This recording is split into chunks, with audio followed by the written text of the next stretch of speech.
History Channel, where we bring you friendly neighborhood history 24/7, 365, or 366 if it's a leap year, like last year. Our inaugural year, where we started in February, right before Leap Day, 2024, with bringing you friendly neighborhood history content, long form and short form, here on YouTube. We also have an X, Instagram, and Facebook, so go check those out whenever you'd like. They're on the homepage, and I have a Patreon and Substack if you want to get some bonus content or read some articles, respectively. Go check out those two streaming services as well. And this is our Sunday afternoon uh, friendly neighborhood history live stream lecture and Q&A to make up from yesterday. Since I wasn't available yesterday, I will be answering all of your questions related to history and social studies in. Can you hear me okay? The microphone's not coming in? I'm not using a microphone. I'm just using. Oh, sorry about that. Okay. Yep. Hello, welcome to the Friendly Neighborhood History Channel. This is the Friendly Neighborhood History Channel, where we bring you history in a friendly neighborhood manner, and we'll be doing so for 2 hours today as we are getting into we are making up for our Q&A that we didn't get to do yesterday, and we are also talking about two important wars in American history, the Mexican-American War and the War of 1812. So I think you guys will really enjoy that, and yes, I have fixed the audio, so we are good to go there. Please like and subscribe. Join the Friendly Neighborhood History Channel. Consider following us on Instagram, Facebook, and X, where I have where I have extra content and announcements and information there, as well as my Patreon and Substack, where I do bonus content, including my current series on the First Ladies, and my Substack, where I write articles, all great stuff. So yeah, lots of fun going on there, lots of extra content, and I was away yesterday, so not much coming out from the channel, but I'm back today, so expect some more stuff dropping later on. Hello and welcome. If you like history, social studies, the humanities, and you'd like to get your questions answered about all of that stuff or topics, burning desires, you are in the right place. So yes, consider liking and subscribing. It really helps the feed and the channel grow. We are at 6,900 subscribers, over 6,900 subscribers. Yes, and it's really a wonderful channel. I'm so glad that you're here, Blue Baron. I love history too, and that's why I do this, and that's why this is the Friendly Neighborhood History Channel, where we bring you history in a friendly neighborhood manner. So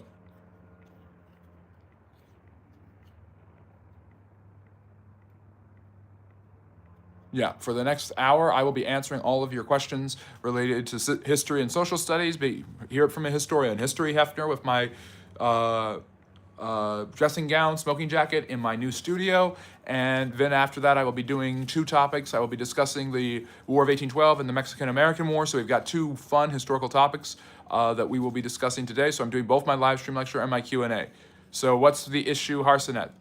And if you like history, you're in the right place. So consider topics you'd like to discuss, questions you have. I would love to answer all of them as soon as I possibly can. This is the Friendly Neighborhood History Channel, where we bring you history in a friendly neighborhood manner, in a friendly neighborhood environment, 24/7, 366, or 365.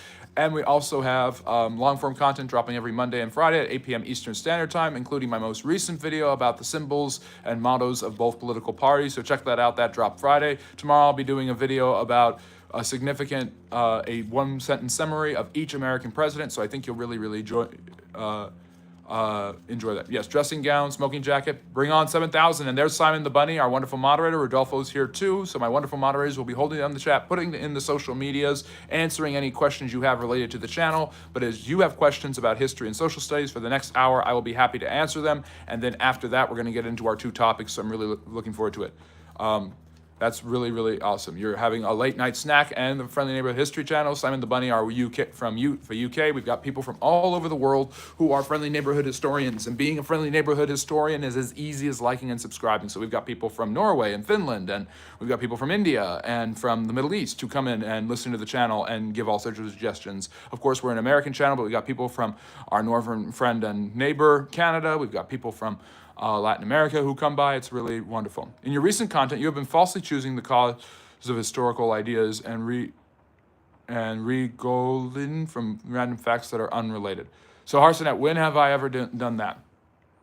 Larissa, hello, welcome. There's a Stalingrad question. Where's the Stalingrad question? Oh, I'm seeing it now. Blue Baron, I have a question for you. Do you think there's any way Germany could have won World War II after Stalingrad? Yes, because they were still very much deeply entrenched in Russia. Some of their decisions around there after that, really seem to be their breakdown.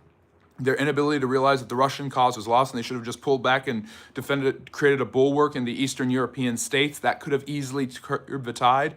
If Hitler had not insisted that the Allies were landing at Calais, that would have been the case. But I think by the time Paris is liberated in September of 1944, the Norman campaign that starts with D-Day in June of 44 is over. I think by that time, the war was really coming to a close in a really bad way. So Blue Baron, that's a great question, but I think the war was still technically winnable for the Nazis, just not in the same manner they would have liked after Stalingrad. In no way affiliated, who in your opinion is the best conqueror in history? Well, this is an interesting one. I like how you use the term conqueror, because there's so many, there's general, there's commander, there's conqueror, there's rulers. I think Napoleon is obviously at the top, Alexander the Great is close by, Julius Caesar, Genghis Khan, and Attila the Hun. That'd be my top 5, but I'd have to go with Napoleon, one of my favorite figures in history. So maybe I'm being a little biased there. And a great question about Stalingrad. Yes, indeed. Do you think there's any way... Oh, yeah, I answered that. Sankioki, great to see you. How did people wipe themselves throughout history before the invention of toilet paper? In some cultures, they used one of their hands. Their right hand would be... their left hand would be used for wiping. This is actually true. And so a punishment in some cultures in the past was to, if somebody was a thief or something like that, they would lose their right hand, meaning they'd have to wipe with their left hand, meaning they would have no access to food because their hand was always dirty or was suspected of being dirty, and so they would die. They would starve to death because of that. So that has happened in human history. There are other... but usually people would use their hands or something like that, or not wipe. And royal officials actually had people who would wipe for them. They were the head of stool, or they were called wipers. But they were people, they were in charge of all the toiletries regarded to royalty. King Henry VIII had one, for instance, for someone who would wipe him because he was so morbidly obese he couldn't wipe himself. Sankian, interesting question. And yes, don't forget to subscribe. Simon the Bunny has my wonderful handles there. Can you give him the Patreon and the Substack where you can see exclusive content? Yeah, and also my the Patreon, Patreon Substack. Examples I can give you is with the Aztecs and Christianity in the Supreme Court in the United States. Okay, Harsonet, where are we going with that? And yes, Dublin Snob, a fascinating guy. The Duke of Wellington is an amazing guy. Thanks to him and Field Marshal Blücher, Napoleon's 100 days came up just short, and he wasn't able to rebuild the French Empire the way he wanted after coming back from Elba. I think the Soviet manpower and resources would have been too much for Germany. Not if they had pulled the plug on Barbarossa and come to some sort of terms with the Russians, or at least built up a bulwark of support and defense in Eastern Europe, because by the time the Soviets are getting to the Eastern Europeans, the Germans are just racing to get back to Germany to defend their homeland. They don't have enough resources, and the Allies are pushing in from the West. When I was deployed in the OIF, there were a lot of water bottles in porta potties, and it was disrespectful to gesture to people with your left hand. Interesting. And where were you in no way affiliated? Interesting story. Thank you for all the support. The liking and subscribing, by the way, helps the channel grow. And the Patreon for exclusive content, like my series on the First Lady, Julia Grant, is coming out tonight. And that was in Iraq. So it's still kind of a cultural holdover from those days that the left hand is considered dirty and not as good. And the main reason for this is because, and left-handism, sophomorism, I'm a sophomore. It's not sophomore, southpaw. The southpawism, there's a discrimination against southpaws, a form of ableism that has existed throughout human history. Left-handed people have been considered to be less intelligent, probably because their handwriting and calligraphic skills were subpar. Mine certainly are. So you were in Operation Iraqi Freedom. Thank you for your service. I'm sorry that the freedom didn't turn out the way that it should have. Yeah, I don't know what the Russians would have agreed to. Remember, the Russians went into hiding very fast and almost lost the war. The only thing that really helped them was the bitter Russian winters, the scorched earth policy that the Russians had used throughout their warfare, and Stalin dropping all the communist pretense and saying, save the motherland, which was enough to rally the Russian people. And I'm saying Russian instead of Soviet because it was a very, very nationalist effort by the Russians to defeat the Germans in Operation Barbarossa. Do you acknowledge that you shouldn't have taken random unrelated facts to Christianity from the Aztecs and use it to say something unnatural about the religion? You did this in a recent video. I was saying, okay, I know the video you're talking about, Arsenet, and I know why you disagree with it. Yes, the Aztecs were destroyed by Christian conquerors who were horrified at some of their barbaric practices, And that's an example of Christianity spreading by the sword. The conquistadors were there to bring the Christian religion to those regions. Another great example is Charlemagne. Watch my video on Charlemagne and King Henry VIII, which is a duopoly video that I really, really am proud of. And I express how Charlemagne spread Christianity through the sword. Christianity has spread through the sword on many of its occasions. Harson is referring to a short form video, and I do several of those a day, where I discussed how Christianity has spread through the sword despite protestations that it has not, and how Islam hasn't always spread through the sword despite protestations that it always has. Yes, generally speaking, Islam has spread through the sword, but Christianity has also spread through the sword at some points, while Islam has also spread at the sword at other points. I do commentary, I give an opinion because historians give their opinions. And I was explaining a historical context, which is an exception to the rule. Yeah, and the video that I was commenting on a video. So if you see me commenting on a particular video when I remix a video, I am giving more of an opinion based on a historical fact. Yes, they built them. Yes, it was a form of colonization. It was a form of colonialism. It was a form of conquest. It was a form of injecting Christianity into a culture that didn't have it and didn't necessarily want it at the time. So, yeah, that was Dublin saying that. Dublin, yes, you are absolutely right. So the truth of the matter is the Aztecs lost their empire, their ability to enslave and brutally massacre people, which they were doing. I'm not saying the Aztecs were perfect by any stretch, but I'm saying that is a way to spread Christianity by the sword. I am not saying that the Spanish were not horrified by the horrible acts of the Aztecs. The Spanish didn't attack the Aztecs to spread Christianity. They did it for power gains and to stop the Aztecs from there. They did it for God, glory, and gold. The 3 G's, God, glory, and gold. And God's the first one because spreading to the gospel is really important. And you can't spread the gospel when you've got a society that you consider to be barbaric. So you have to wipe it out and then try to force them to accept Christianity. Yes, thank you for promoting the short form videos. Go check those out. The German supply lines were massively overstrained, which is why if they had pulled back sooner, Blue Baron, there was probably a chance they could have saved it if they had stayed in like Hungary or Czechoslovakia, or Czech Republic it's now is. If they had just stayed in that area and just pulled back and offered peace to the Soviets, they may have gotten what they had wanted because Stalin had proven he was a coward and he didn't, and at that point, he smelled blood and the ability to spread communism to Eastern Europe, something that he had been criticized for 20 years earlier by Trotsky for not doing when he had first become the general secretary. Plus, Soviet partisan behind Germany lines was that's the Soviets did that all the time. 6 days until the eclipse, 22% where I am. I think Newfoundland area is the best. That sounds about right. I'm looking forward to that. Another really interesting astronomical event. I'm trying to remember what type of eclipse it is. And Simon the Bunny is indeed back. Ryan, great to see you. Ryan, Simon, Harsonet, these are all wonderful, friendly neighborhood historians who help this channel grow. And you can become one too just by liking and subscribing. If you like history, the sound of my voice, the dressing gown, what we're doing here, consider liking and subscribing as the channel grows. It really helps us. And he is cooking and listening. And what are you cooking, Simon? A Gordon Ramsay inspired dish? I'm sorry, he's British, so I had to go there. Please tell me where you got this idea of they attacked the Aztecs for God, glory, and gold. It's a well-known historical theme and a motif that has been established for a long time that the Spanish that most of the conquistadors and explorers were trying to spread the Christian gospel. Look at Cortez himself. Cortez believed that he was on a mission from God to purge the paganism of the Aztecs and to replace it with Christianity. Harsonet. Cortez believed he was doing God's work. And yes, Kevin is right. Like the live, subscribe for more. Dublin. The Spanish wanted to convert the American natives before the Islamic missionaries got there before them. There was no chance that the Ottomans ever would have gotten to Central America. The Chinese actually were a lot closer. The treasure fleets of the Ming dynasty of Zheng He in the 15th century were extensive and exacted tribute from all over the Polynesian world. And all over Southeastern Asia and areas like that. And they could have gone eastward and gotten eventually to the North and South American continents. But they stopped as the Ming became more introverted as an empire, and that eventually would lead to their decline. And I've got a video coming out on the Ming dynasty later because I'm doing a series on Chinese imperial dynasties. I'm doing a lot, basically. Indonesia is a great example. Yeah, but that's going eastward. And yes, Ryan is right. Like what you hear, consider subscribing.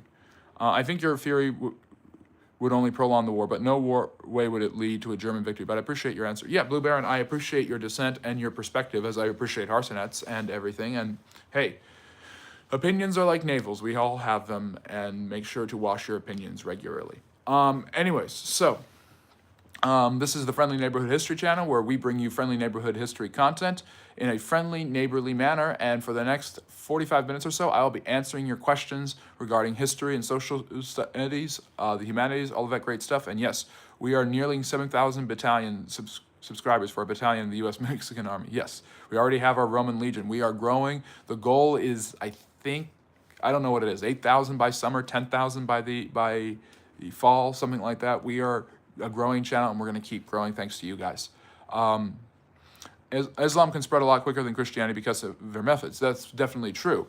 And one of the and the Islamic idea of jihad is based in the idea that they started off as the underdogs, oppressed by the powers that be, and they carried that attitude with them everywhere. That is why Islam began spreading by the sword in the century of conquest. From Muhammad's death in 632 till 732 AD, Islam conquered all of North Africa, Spain, most of the Middle East, all of the Middle East, huge parts of Turkey from the Byzantine Christians, their empire, and then destroyed the Sassanid Persian Empire, becoming the Shahs of Iran, and got all the way to France, where they were defeated by Charles Martel, and then kind of simmered down from there. So yeah. The truth of the matter is, Islam has spread overwhelmingly in its history through the sword. And the reason for that is a feeling of oppression that is rooted in Muhammad's rejection at Mecca, which forced the Hijrah, where Muhammad goes to Medina, and that is where he actually gets the support he wants. That's the city he dies in, and his followers in Medina get retribution against Mecca in about 630 AD, and that is where Islam really starts to take over and coalesce the Arabian Peninsula around his ideas. And from there, with this righteous indignation, feeling that they are the victims, they are the underdogs against two huge empires, which they certainly are, with monotheistic religions also, the Zoroastrian Persians and the Christian Byzantines, they strike out against them, destroying the Sassanids and carving out a huge amount of the Byzantine Empire, including the holy city of Jerusalem. So that is where the Muslims first get Jerusalem, by the way. Where you can't make the Spanish look like barbarians there, the Aztecs would kill other natives and sacrifice them. Do you say the fall of the Aztecs was unjust or just? I never said that the Spanish were barbarians. I never said that. I said that that's an example of Christian values, or the idea of a Christian faith spreading through force. I never said that that is barbaric. I actually think that based on that the way it's taught in schools is Cortez double-crossed the Aztecs who thought he was a god. They might have thought he was a god, they didn't know. Go check out my historical myth videos, which I do all the time on this channel, about the Aztecs thinking that Cortez was a god. It's probably not true, but they did have a lot of respect for Cortez and the conquistadors, and at first were very welcoming. When Cortez saw the way they practiced their religion and human sacrifice, he rallied the other native tribes around him and used them to destroy the Aztecs. So the idea that the Spanish just came in with a butcher's knife, swinging and chopping off the heads of these peaceful people, absolutely asinine. But it's also asinine, in my opinion, to say that that is not an example of forceful spreading of Christianity, because all of the natives that Cortez had just used to destroy the Aztecs, he considered to be savages, and he enslaved them. The Toltecs are an example of this. And many of them died off from disease, just like the Aztecs, because they didn't know how to deal with smallpox and all the other diseases that the Spanish and the other Europeans later on in other areas would bring. So when people are arguing, likewise, Harsonet, somewhere where you and I might agree, that the Americans and the Europeans committed a genocide against the natives, the only genocide that destroyed the large percentage of the Native Americans was from disease. I'm sorry, but that's just true.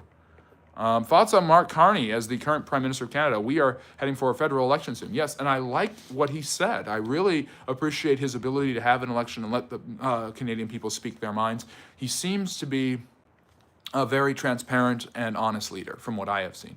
How do you rate that movie that Mel Gibson directed? I think it was about the Mayans. I haven't seen it, so I can't rate it. I have a lot of historical movies to catch up on and stuff like that, and probably will start doing film reviews. Harsonet, would you mind sharing your... Okay. Apocalypto, I have to watch that. Do you think Putin is crazy? I don't think Putin is crazy. I think Putin is power hungry, and I think Putin sees the Soviet Union as a golden era in Russian history, and he doesn't understand, he can't live it down, why it collapsed.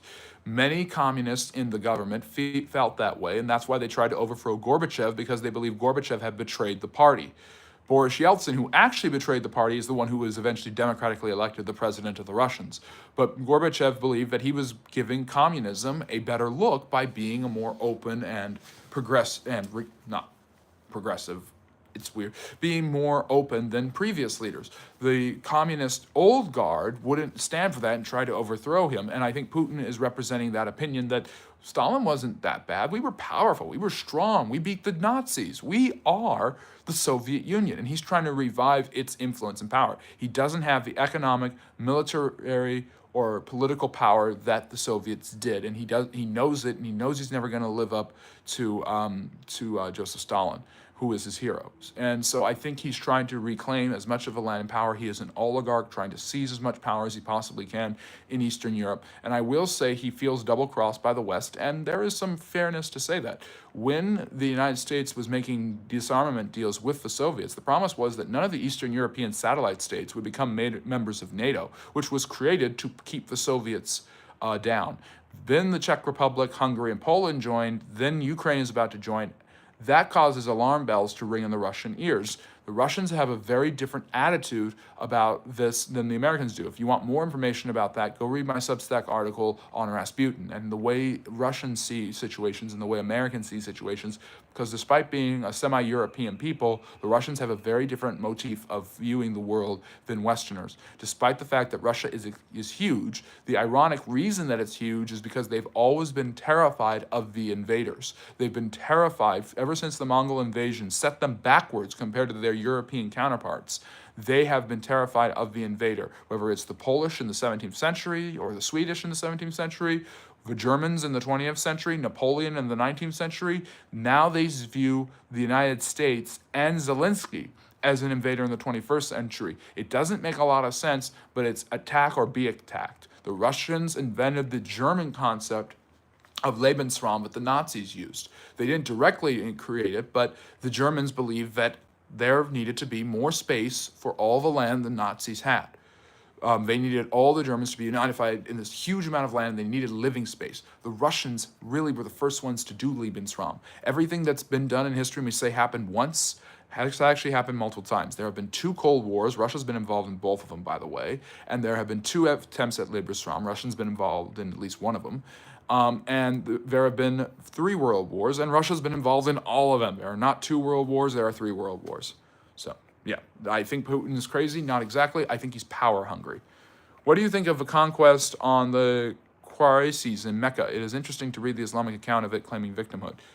I don't know who those are, but yes, I think claiming victimhood is a huge part of Islamic militaristic justification. The justification for the conquest of the Sassanids and Byzantines was they were the oppressors. And that is an attitude, a chip on the shoulder of Islam that has been on and off for a long time, ever since Muhammad. Belaru is asking, do you have any cool facts about what life was like in the court of Genghis Khan? Genghis Khan's an interesting guy because he didn't like to be in court too much. He liked to go and fight, and he liked to go and impregnate people. He had dozens of children, and huge numbers of people in Asia especially are related to Genghis Khan. It was his grandson Kublai Khan who created a more cosmopolitan center in what was called Xanadu in Chang'an, his famous palace there in the Chinese capital that became one of the most, where Marco Polo went, where there were people from all different religions and all different walks of life working together in a very peaceful and tolerant way. And that was quite interesting. But Genghis Khan was more interested in using the ability of the Mongols, their nomadic lifestyle of horse riding and horse archery to destroy their enemies. Do you think the Royal Navy is unrivaled comparable time periods? Yes, I think the Royal Navy is the greatest example of naval might in human history, and the British, King Henry VIII created the Royal Navy Blue Baron, and what's fascinating is that King Henry VIII set the stage for Britain becoming the premier superpower in the 19th century because of that. And England is a smaller island. It does not have as many people as France. It does not have the resources of Germany. It does not have the land space of Russia. But it became the most powerful. And that's because, A, it was able to look the other way with a lot of European conflicts because it's an island separated. And a huge part of British identity that I've talked about on this channel before, and you can ask Simon because he's a Brit, he can back this up, is how European are we? So the way the Russians in the East struggle with this concept of how European they are, the Brits in the Northwest struggle with the concept of how European are they compared to the French, the Italians, and the Germans. So and that's Brexit is a huge revival of this anti-European sentiment that has existed in Britain for a while, and it's part of their history. And the only thing that tied England to the continent was the Norman conquest. Before that, other than the fact that they were Catholic Christians, there wasn't that much to do, other than Viking invasions, which were constant in the 9th and 10th centuries. But the English overall, for the most part, created this impressive navy to defend their island and to go over other places to find land. After the loss in the 100 Years' War in the 1400s, the English realized they couldn't control France like they had wanted to, so they needed land, resources, and power elsewhere, and they sure as heck got it. And yes, Hartson, I encourage you to study history at uni because we need great historians, and you are already a great historian, and you're a great friendly neighborhood historian. Dublin, Muslim Brotherhood started in Egypt in the 1920s and now worldwide. Yes, and that is a movement that was at first considered peaceable by a lot of Americans, but a lot of people have changed their mind about it. Rodolfo, or maybe he has a personality disorder, maybe traits of... Yeah, I think almost everyone in extreme amounts of power is a narcissist, and I think Putin is or a sociopath or a psychopath, and I think Putin's probably all three.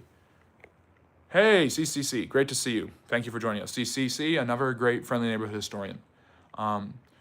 Harsnet, you do what you want and you'll be happy. Did you know that Christopher Columbus was a Sephardic Jew, including most of his companions? They also brought 400 Red Indians to Portugal as slaves? Yes. Yes, I'm very well aware of the fact that Christopher Columbus was a Sephardic Jew, an identity that was questioned until just recently and confirmed that he was a Sephardic Jew who lived in Italy, and it's ironic because he's considered one of the greatest Italians in history, or one of the most important at least. It is worth it, but if you aren't sure, I would always recommend to do a year of work. Yep, absolutely, Simon. No shame in that at all. Great advice. I'm glad Canada is putting more focus on military in our Arctic. Yep, maybe you guys can buy Greenland. Free university in Germany, I believe. Yes, it is free throughout most of Europe. Although there are entrance exams in Germany at the very least, and based on your performance, you have to major in that field whether you want to or not. And that's what I heard some years ago. I don't know if it's still true. Did you know that Frankfurter School was a hotbed of communist Jews which were sent to Russia during the Great War in order to destroy Tsarism? Yes. And thank you for calling it the Great War and not World War I, because here we believe there have been 3 world wars. I feel, CCC, you're not telling me things I don't know. I'm an ethnic historian, but I'm not an ethnicist. I don't really care to a large extent what ethnicity someone is unless it has a particularly important part to do with the narrative that they play. I know the Bolsheviks were disproportionately Jewish. I know Trotsky and Lenin were Jews. I know Marx was a Jew. I know that very, very well. I also know that some of the most important people and impactful people in history, that people that are very well admired, were Jewish, like Jesus, Einstein, and Oppenheimer. I feel Putin's biggest concern was NATO troops on their border. Yes, that's the biggest concern.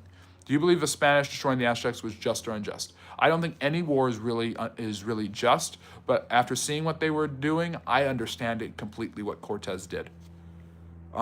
What doesn't make sense, what really shows his ambition and cruelty is the way he treated the natives who were left over in helping to create the Ecumenidia system, where they were basically treated like glorified slaves. I'm not saying Zelensky's an invader. I'm saying that's how the Russians see him. So Jeff, don't take me out of context. Russia is never as strong or as weak as you believe. Yes, that's absolutely so true, Blue Air, and that's like the best statement about Russia I've heard in a long time.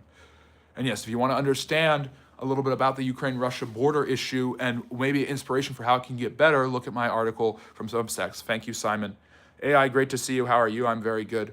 What was the ever world war? C-Dub, I believe, great to see you again, long time. I believe there have been 3 world wars, okay?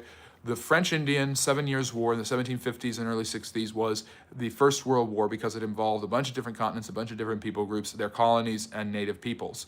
Then the Second World War would be the Great War, 1914 to 1918, Germany and Austria-Hungary against Russia, Britain, France, and later the US. And the Third World War is the Nazis. You are not late. You are always on time. The Falklands War. Yes, that's an example of imperialism, to be sure. It's a 2-hour special because I'm making up because I wasn't here yesterday. Worst American law in modern U.S. history. Oh my goodness, there's so many bad laws in America. There are so many bad laws everywhere. I will never understand capital gains tax just for my life of me, just going off the top of my head, because you make money, that money is taxed, then you invest it into the market without the government having anything to do with that. The market makes money, you sell the shares that you made, and then you have a bonus, you make like $100, and then they take some of it. Doesn't make sense to me. Capital gains tax, kind of stupid.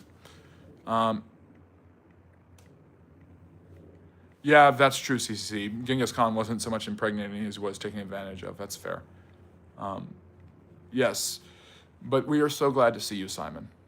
Europeans are related to Genghis Khan. Yes, the Mongols got all the way to Europe, and then they had to turn back because of a Kurultai, because they had to pick their next ruler, who was his grandson, Ogadai. Yeah. You're an island and an empire. It's an amazing thing what British is. Russian culture is very much Kievan Rus. And that's true, Simon. And Kievan Rus is Ukrainian culture too. So Ukraine can't ignore the fact that part of its history and culture are shared with the Russians, and the Russians can't ignore the fact that Ukraine started Russia. And you were also located on an island in Manhattan. Yep. Yeah, Roach, that's a bad one too. I would agree with you there. That's a bad example of what's happening. The Aztecs slaughtered thousands of people in human sacrifices. The Spanish ended that brutality and gave many natives a chance to survive. Yes, that is true. I don't believe that it was a wrong thing. I am saying that it is an example of Christianity spreading by the sword. I'm having an espresso. Is espresso coffee Italian or French? It's Italian. Most fancy coffee drinks are Italian. Lattes, cappuccinos. Typical anti-Russo trash. Typical anti-Russo trash, Henry. I'm a Russian historian. I got my master's thesis on Russia. I know Russian history like the back of my hand. I have a great love and affinity for Russia. I'm not saying just because they were involved in certain conflicts doesn't mean they're not a great and incredible country. Their history is amazing. And if you like the history of Russia, like and subscribe, because I talk about it a lot here on the channel, and ask me a question about it, and I'll be happy to answer. And go check out my playlist and my series on the Russian Tsars. And the fact Britain doesn't have to have a standing army being an island helped them massively. Yes, but they've had it. Believe me, they've had it many times. I appreciate you working. I hope work's going well. Yeah, there's a lot of trash on Snow White, and it doesn't look like a good movie. I'm getting tired of the live action adaptations. CCC is saying, you are one of the few channels that is truly indifferent towards different perspectives based on history, whether they are offensive or not. I respect that. Absolutely, because I'm a free speech absolutist. You should be allowed to say whatever you want, even if I don't agree with it. And I don't care if it's my channel or not. This is YouTube is very much a public forum in the public sphere. People should be allowed to say whatever they want. And if I don't agree with it, I'll combat the idea, as you've seen me do today with the Aztecs.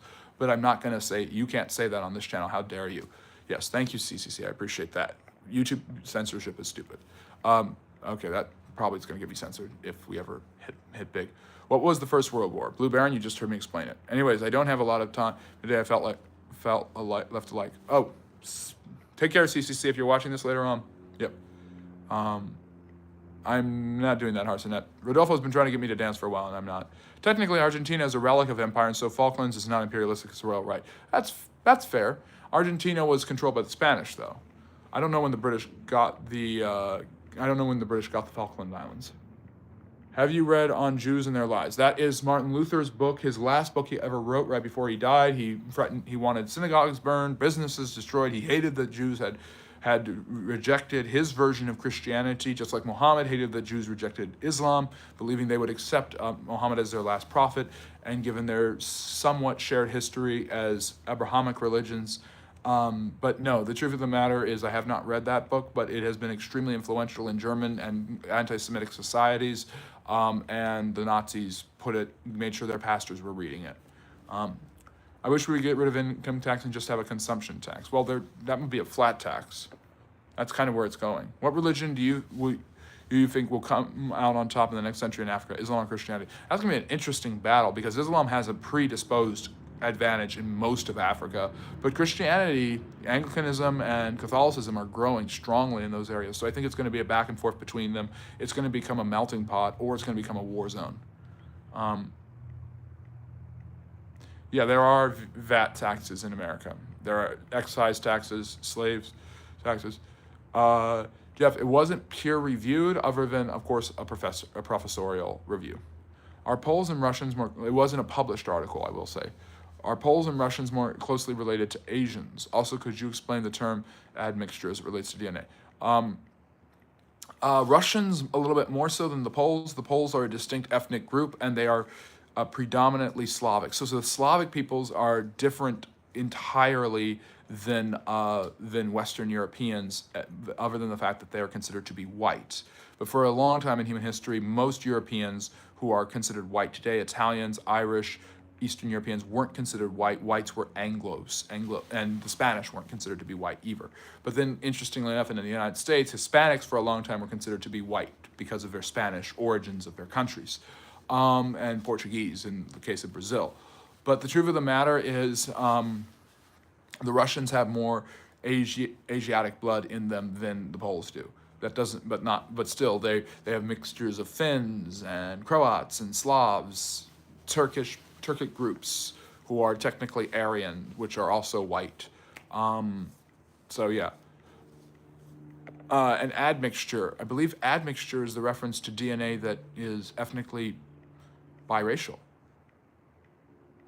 Am I allowed to plug a channel? Yes, of course you are. Plug any channel you want. I don't believe in zero-sum YouTubing. I believe in free market YouTubing, and I don't put tariffs on other channels. So the truth of the matter is, if you like other channels and stuff, that's fine. As long as you come back here, we're happy for that. Most controversial opinion you have ever had. Oh, well, this one about the Christians not spreading through the sword seems to be controversial. Let me see. I'm trying to think, what did I get the most blowback for? Because I've done a bunch of different videos where I give unpopular opinions, hot takes, bust historical myths. I'm trying to think the most controversial opinion you have ever had. I think I haven't done a video on it yet, but I think I will, and I think it's going to get some blowback. My opinion that Mussolini basically could have stayed in power had he not allied with the Nazis. And my opinion that FDR was not the best president. For some reason, everybody thinks FDR was great. He wasn't. Yeah. Nugs, I want raw and uncut history. You have raw and uncut history. That's what we're doing. History Dude is on. He certainly is. Great to see you. Did you forget about the Korean War? I wouldn't consider that's a good point. Are you asking, Henry, if the Korean War is World War IV? It's close. The only thing is, it's only one country where it's fighting. There's a bunch of different people from all different groups, but there's certain preconditions for a world war. You've got to have multiple areas, fronts, as they're called. You have the Western and Eastern Front in the Great War, the trench warfare, and the Russians in the East. You've got in the 7 Years' War, you have the French-Indian War in North America. You have India, basically the Rajas being pitted against each other by the British and French. Then in Europe, you have the Prussians fighting the Austrians, Russians, and French. The real truth of the matter is you got to have multiple fronts, and you've got to have different areas. And Korea is really basically where the Korean War is fought. So, what religion will come out on top in Africa at the end of the century? I've answered that. I'm trying to answer these questions as fast as I can. When we've got a larger audience like we do today, and I'm glad for that, it takes me a while, but I am getting to every single question as quickly as I can. Why was the Polish Flyers after World War II not allowed to fly in the fly past? I don't know, Michael. I don't know much about the Polish Flyers. Tartars are one of Europe's older Muslim groups. Yep, the Tartars were the ones who were named the Turkic tribes and Mongol affiliates who conquered Russia. Mehman channel. Yeah, guys, go check that out. He does population, demographics, and geography from Slide. Yep. FDR wanted war. The Korean War is the forgotten war. FDR wanted war and probably was okay with Pearl Harbor. FDR then took hundreds of thousands of Japanese people and put them in camps. He didn't do that to the Germans and Italians because they weren't white. FDR turned away Jews who were coming to this country and refused to pass anti-lynching legislation because he didn't want to lose the support of the Southern Democrats. And he was also a philanderer. Which I know every president has many, many personal problems, and many presidents have been racist, and most presidents back then would be racist. Truman said horrible things about African Americans and Chinese people, but the truth of the matter is he is the one who desegregated the military because he knew it was and tried to fight for anti-lynching, got the NAACP at the White House, was the first president to really push it forward. Why is Stalin not hated as much as Hitler? Stalin killed nearly twice as many people as Hitler, but the truth of the matter is that the ideology of destroying an entire ethnic group wasn't part of the Soviet liquidation. The liquidation was of a class of people, the kulaks. And because Stalin helped the U.S. fight the war, and because a lot of times the victors of the wars write the history, Stalin is seen obviously as a brutal dictator in many regards, but because he has that asterisk of helping the U.S. win the war, he gets a pass. He wasn't helping us. He was using us. And in many ways, the U.S. was using him. And yes, the Korean War was indeed a proxy war. I saw an old video with Gore Vidal. He seemed to think that there was no substance to JFK. He thought JFK was a huge disappointment. Well, he was far more to the left than JFK, and JFK turned out to be a pretty moderate president. It would have been interesting to see what happened. What do you do for fun? I read a lot. I listen to music. I love going to live music like jazz and stuff like that. I love to play chess. Obviously, I stream TV. I stream my favorite YouTubers, like Scary Stories, like Let's Read is a great channel. See, I'm plugging another YouTube channel. I listen to other history channels like History Matters or Tea Time with Lindsay the Holiday. Those are great channels. And I do this because this is fun for me. This is a lot of fun.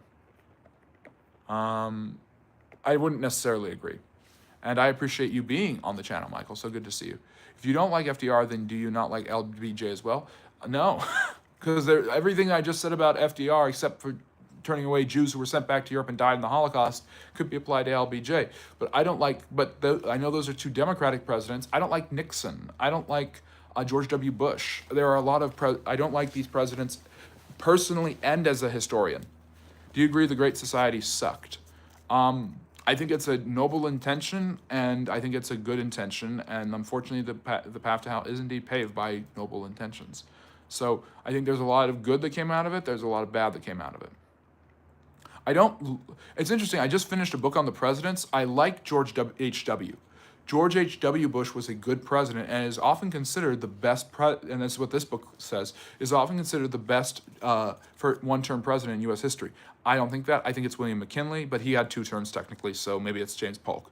But George H.W. Bush deserved a second term, got robbed of a second term, and was a pretty decent man for the most part, although he was involved in some shady stuff that the CIA did in Central America.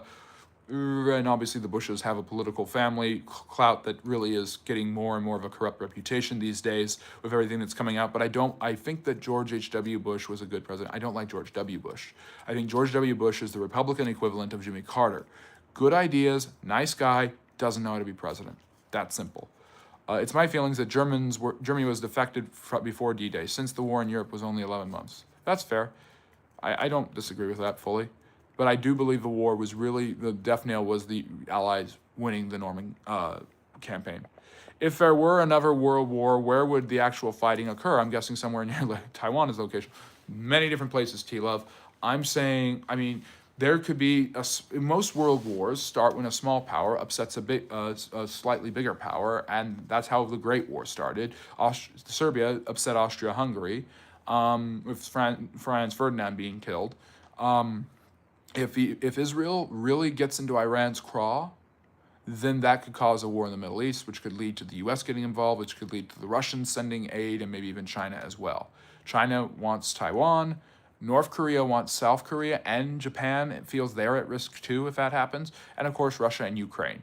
If Putin were to invade a NATO country, that would cause a world war. And the United States might sit it out, but I don't think could sit it out. It would just be, the pressure on President Trump would just be too much. He'd have to give in even though he wouldn't want to. Why did you ever mention that Cortez was justified? Why did you never mention that Cortez was justified in what he did during your Aztec short? I've done videos about Cortez. I've explained the Aztecs and what they did. I've talked about human sacrifice. I did an entire video on Indigenous Peoples Day that talked about the faults of the Native Americans. I could supposedly do a video where that could be a good hot take, actually. Harsonet, thank you. You have inspired me for a video. Cortez was justified in destroying the Aztecs. How did Clinton steal the presidency? Clinton did not steal the presidency. Ross Perot's third-party candidacy was a libertarian right-wing candidate, and it challenged from the right, destroyed the Republican coalition, and ruined George H.W. Bush's chances. Jeff, I was raised Lutheran, not until high school. I became an agnostic atheist. I have never heard of Luther's anti-Semitic writings. It was so bad the Nazis used it. The Nazis considered Luther to be a hero of theirs. He beat up President Bush, former president. Oh, yeah, it's funny. I like that reference. Michael, fighting in space. Why do you think we have Space Force? Because it's to help us with exploration and also defense, because the United States wants dibs on every space exploration they make. Why do you think they put a flag on the moon? If there was a world war again, it would be in the Middle East, Africa, and maybe Europe. Yes, Eastern Europe for sure, the Middle East, but it would also be in Asia. China will invade Taiwan in 2028. What makes you think that? I wouldn't say we have the right conditions for a world war now. China, Russia, and Iran need to be more interconnected. They do, and that's starting to fall apart more and more. I think that the chances of world war are decreasing. Is ranked choice voting more representative? Okay, Henry, great question. Ranked choice voting is what they do in Alaska and Maine, I think, are the two states that do it. And you basically pick who you think is the best choice, second best, and third best. And then they do a round, and if a person doesn't win a majority, they go to the second round. Or you have multiple candidates, and then you have, like in Maine and Alaska, there's a lot of independents and libertarians who run for office. And then you go, and then you drop the third vote getter, and you have another round. And the second choice vote, if you chose the libertarian, your second choice vote goes to either the Republican or the Democrat, and that'll help them win in the second round. It's interesting. So yeah. I think it's an interesting way to do it. I just think it's a little complex. It's like when I explain the American Electoral College to people, and I have to explain that Nebraska and Maine base their electors on the 2 for the Senate, but also their districts. So Maine has 4 for the 2 districts, and so Trump won one of Maine's congressional districts, so he won 1 electoral vote from Maine, despite the fact that he lost the state's general population vote to Vice President Harris. Very interesting to hear this. I try to learn something new every day. You have helped me make my quota. Good. Subscribe to the channel, and you can learn more than one thing a day. And you can learn it in 15 seconds, 60 seconds, short videos where I talk way too fast, so I apologize ahead of time. Harsonet, what percentage is your phone on? 8, but we're in low power mode. And when I move over for the lecture, I'll probably charge it. My internet cut off for 10 minutes when I would show the link. Perhaps it was for my eyes only. Sometimes I feel my old history professor is trolling me to see if I can decipher. That's funny. What is your email? I do have an email where you can reach out and ask me questions and give feedback. Simon, can you put that in the chat, please? I do have an email, friendlyneighborhoodhistory1@gmail.com, I think. Or just Friendly Neighborhood History. I always get those confused. Ronald, let me see. Rodolfo, Simon Springer was awesomely bad and crazy addictive. Oh, Jerry Springer show? Interesting. Yeah, that's just red meat. Ronald Reagan, best president. Agree. Ooh, no. Because Reagan is getting a bad rap these days for no reason. Reagan was a good president. There's no doubt about it that Reagan was a good president. Just like FDR was a good president. I never said he was a bad president. He's just not a great president. Reagan was a good president, and especially on foreign policy, he was really good. And Reagan's getting bad raps now for AIDS and for mental illness, for things that he didn't handle correctly at all. But he doesn't get the props for what he did at that time. Presidents are judged on what happens afterwards. That's not always fair to them because they can't handle what happens afterwards. They're handling what happens in their time. And Reagan was an extremely popular, likable, charismatic, and successful president in his time. That's a fair statement. So I think Reagan is top 10, maybe pushing top 5 in the presidents.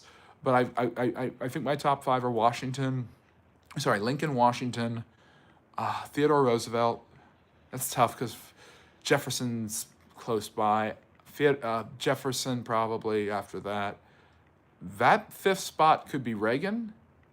It could, or I usually put JFK there. JFK just wasn't president long enough. That's a revolving door. I also think that James Monroe is the most underrated president, and he's sitting out there too. I think that Dwight Eisenhower is extremely underrated. He's sitting out there too. Although he's getting more of the recognition he deserves. Bill Clinton was a good president too, just not, obviously his personal life took away from his presidential accomplishments. So yeah. How likely are you to respond to an email? Pretty likely. I'll do my best. I have some great emails from Simon, some important correspondence that we need to get to that I will be responding to.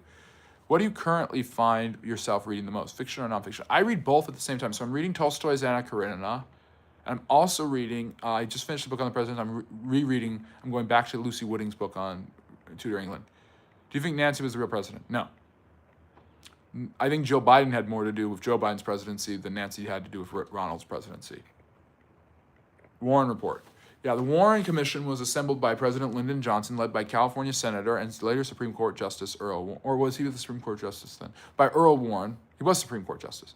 And a bunch of different lawmakers and stuff like that who decided that Kennedy was shot by a lone gunman, and that's becoming probably less and less likely. Katrik, I am very good. I hope you are doing well. Great to see you. Industrial complex, how do you feel about universities, Sovietology, and foreign studies in general? I think that people are we're moving, the problem is that fret of people are moving away from it more and more because we're getting farther away from it, so we don't see the impacts as closely as we did. Where's the Epstein report? I don't know. We'll see what Attorney General Bondi does. Reagan had Alzheimer's disease his last 2 years in office. That might be true, and it might not be true. It's been bandied around that he did, but it's just so easy because he got Alzheimer's afterwards to just say, oh, clearly he had Alzheimer's, because he was in his late 70s, when at a time when people were in retirement homes or dying at that age, and he was president of the United States. So did he have Alzheimer's? Possibly. I've said it before on the channel, but I've been heard both sides. Who do you support, Trump or Biden, or rather not say? Katrik, I'd rather not say, but Biden isn't president anymore.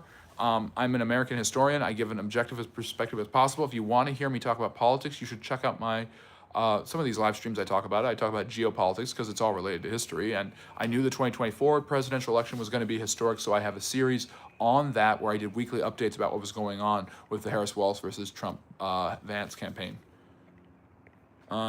C-Dub, can you explain to me how the parties switched over time? Like, for instance, my parents registered Democrat when they were younger, but now they are Republicans.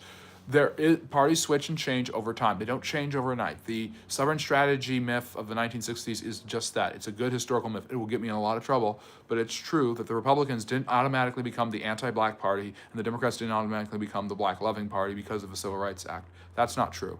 Not true at all. Most of the senators who voted for the Civil Rights Act were Republicans. It's the only way that Johnson could have gotten it through because of the hatred.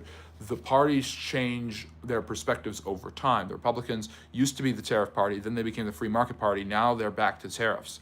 The idea of working for the working class, manufacturing class, middle America, speaking out for people's basic rights and needs used to be a Democratic strong point. Now it's becoming a Republican strong point, and that's why blue-collar people of different backgrounds have voted for Trump 3 times when they would have voted for Obama twice before then. It's happening a lot. And the younger generation is becoming more conservative, interestingly enough, as the older generation is becoming more liberal.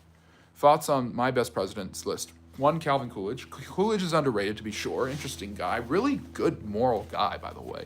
Left the presidency not because he was unpopular, but because he was super popular, and he was mourning the loss of his son, which really hurt him. 2, Lincoln. Fair. McKinley is underrated, to be sure, not that high up. Neither is Calvin Coolidge. George Washington and James Monroe. I could put Monroe in the 5th spot, Harsonet. I don't fully disagree with your list, and I understand why you have it there. But you've mentioned 3 of my favorite underrated presidents, Coolidge, McKinley, and James Monroe. Because they say it's not the Democratic Party of when they were younger. That's a common thing. The truth of the matter is the Republican Party is not the Republican Party of people who were younger. So this comes down to more human sociology and psychology. You're part of a herd. Your herd turns in a direction. Do you go with the herd, or do you go to the other herd that's moving in the direction you were originally moving in? Do you stand by your values, or do you turn as well? Because a lot of the people who have voted for Trump voted for Mitt Romney.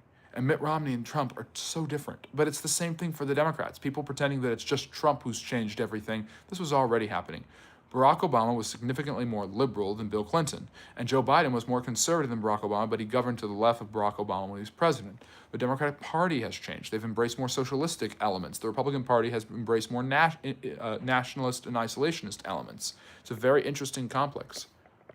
That doesn't necessarily mean they have switched. Your parents could have changed their opinion. That's true. People change themselves. So there's this, well, I used to want to go with the herd this way, but now I kind of want to go this way.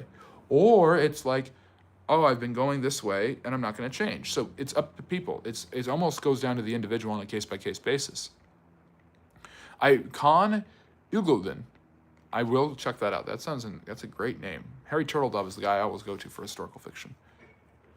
Any knowledge on Drake Wall to Titusville, Pennsylvania? Anything would be fine. Isn't that where they first struck oil? The Drake Well? And the guy's name was Titus, and so they named this town after him, just like Hershey got the name for Pennsylvania.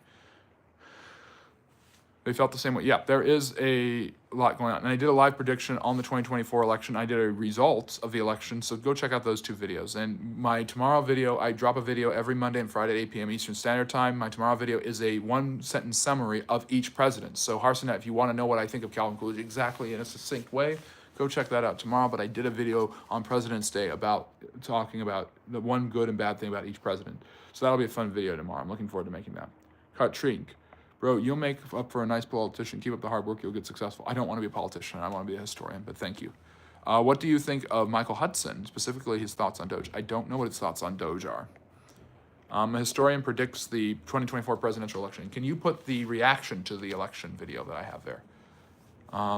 Middle America where? Yeah. Where is the middle of America? Because it used to be the Midwest, and now it's not the Midwest anymore. Try. It's exactly what my parents said. Democrats used to be a working class party. Yep. Actually, your most viewed long-form video. Yep, that and the one about the presidents. And Katrik, gotta go. Good luck on your biology exam. Why aren't you wearing pants? I'm wearing pants. I'm always wearing pants. I don't do that thing. I didn't do that thing with Zoom during COVID where I would be like in my underwear and have a shirt and tie on. That's ridiculous. Only thing as I see is rich and poor. There's some truth to that. Simon, how about that for your smart, since you know so much? I asked the host not. He's not wrong, C-Dub. Simon's a wonderful moderator, and he wasn't trying to be smart. He was just saying you should ask your parents because personal perspectives do impact a lot of this. Do you go with the herd? Do you change and go with the herd? Do you go with the herd because you go with the herd? Or do you go in a different direction because the herd isn't what the herd used to be? So there's nothing wrong with what Simon did. At what point does the biased media truly become the Lügenpresse? That's the press of, I believe that's the press of Joseph Goebbels. I have no idea, Henry, but the media is out of control, and that's one of the reasons I did the videos I did about the election, because I was like, the media is not reporting this fairly. The Bull Moose Party, Taft? You mean William Howard Taft? The thing is, William Howard Taft was a Republican. The split in the Bull Moose Party is the same thing Ross Perot would do 80 years later. Teddy Roosevelt, who was still very popular, ran for a second term. He had only had one term where he was elected. He had succeeded from McKinley being shot. But he didn't like that Taft was too conservative, so he ran with the progressive Republicans, dividing the vote and allowing Woodrow Wilson, a progressive Democrat, to win, who Theodore Roosevelt also hated. So he wasn't a sabotage. He hated Woodrow Wilson.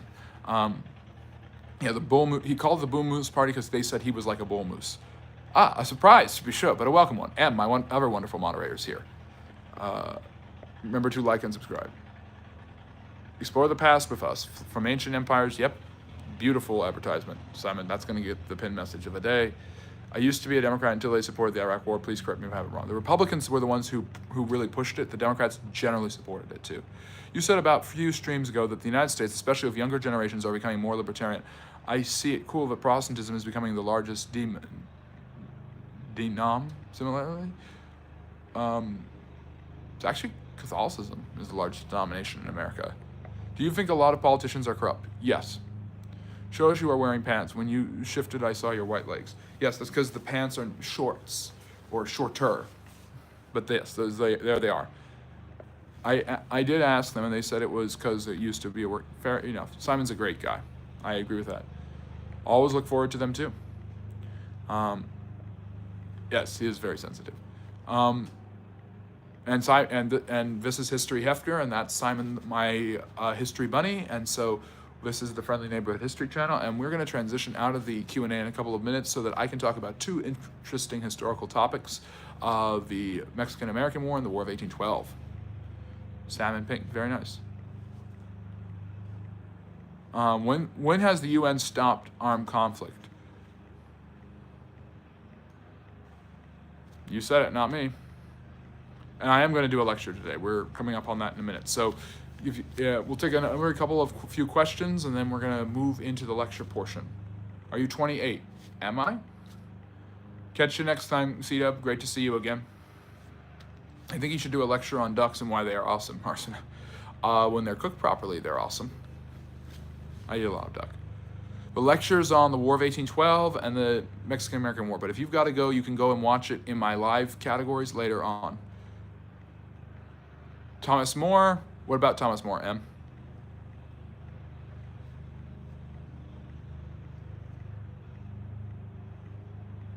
Eating ducks. People have ate ducks for all over the world, all over the times. My French? No. Or am I? You didn't ask if I was Chinese. The Chinese eat ducks. That's my favorite type of duck is the Chinese ducks.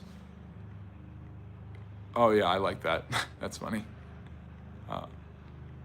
It's not a lecture, it's a presentation. You know what, I call it live stream lecture because of the alliteration. Maybe we should just call it a presentation. You should email me what state you are from. You can email me and ask me. I don't know if I'll answer. Oh dang man, that is right up my alley. Yes, I'll watch it tonight when I get time. Thanks again, friend. Thanks again for joining us. We'll see you later, C-Dub. So if I will take a last call, anyone have any last questions? Any last questions? What if I kept it a secret? Somehow I don't believe that would happen. Weirdly enough, there's a few neighbors near my parents' farm that have geese. Geese, duck, pheasant, these are all common Christmas dishes in England, or used to be.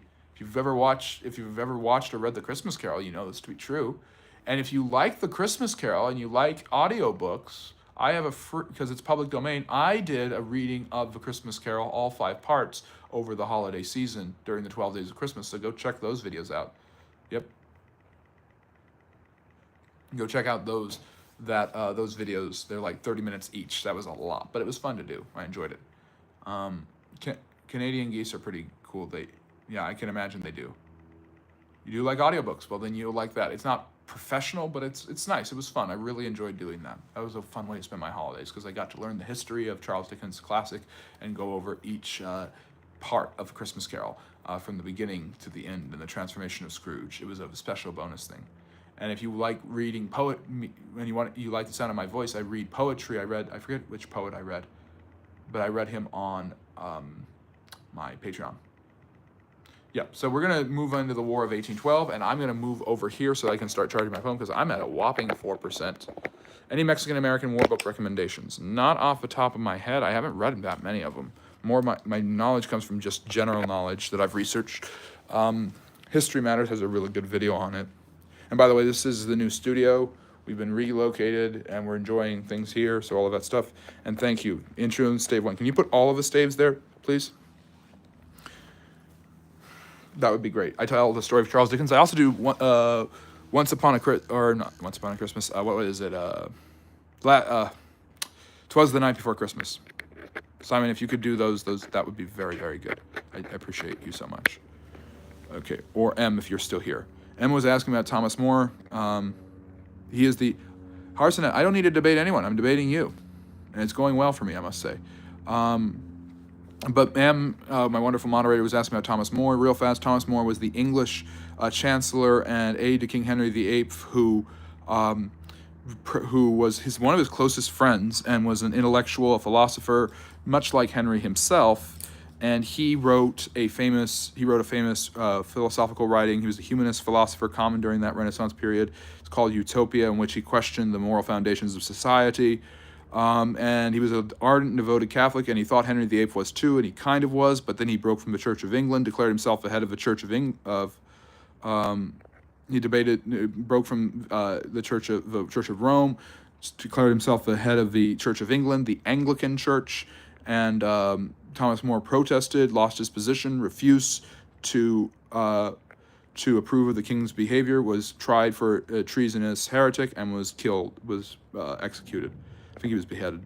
And because of that, he's become a Catholic saint because he stood up against King Henry VIII. One of the very few people to do it.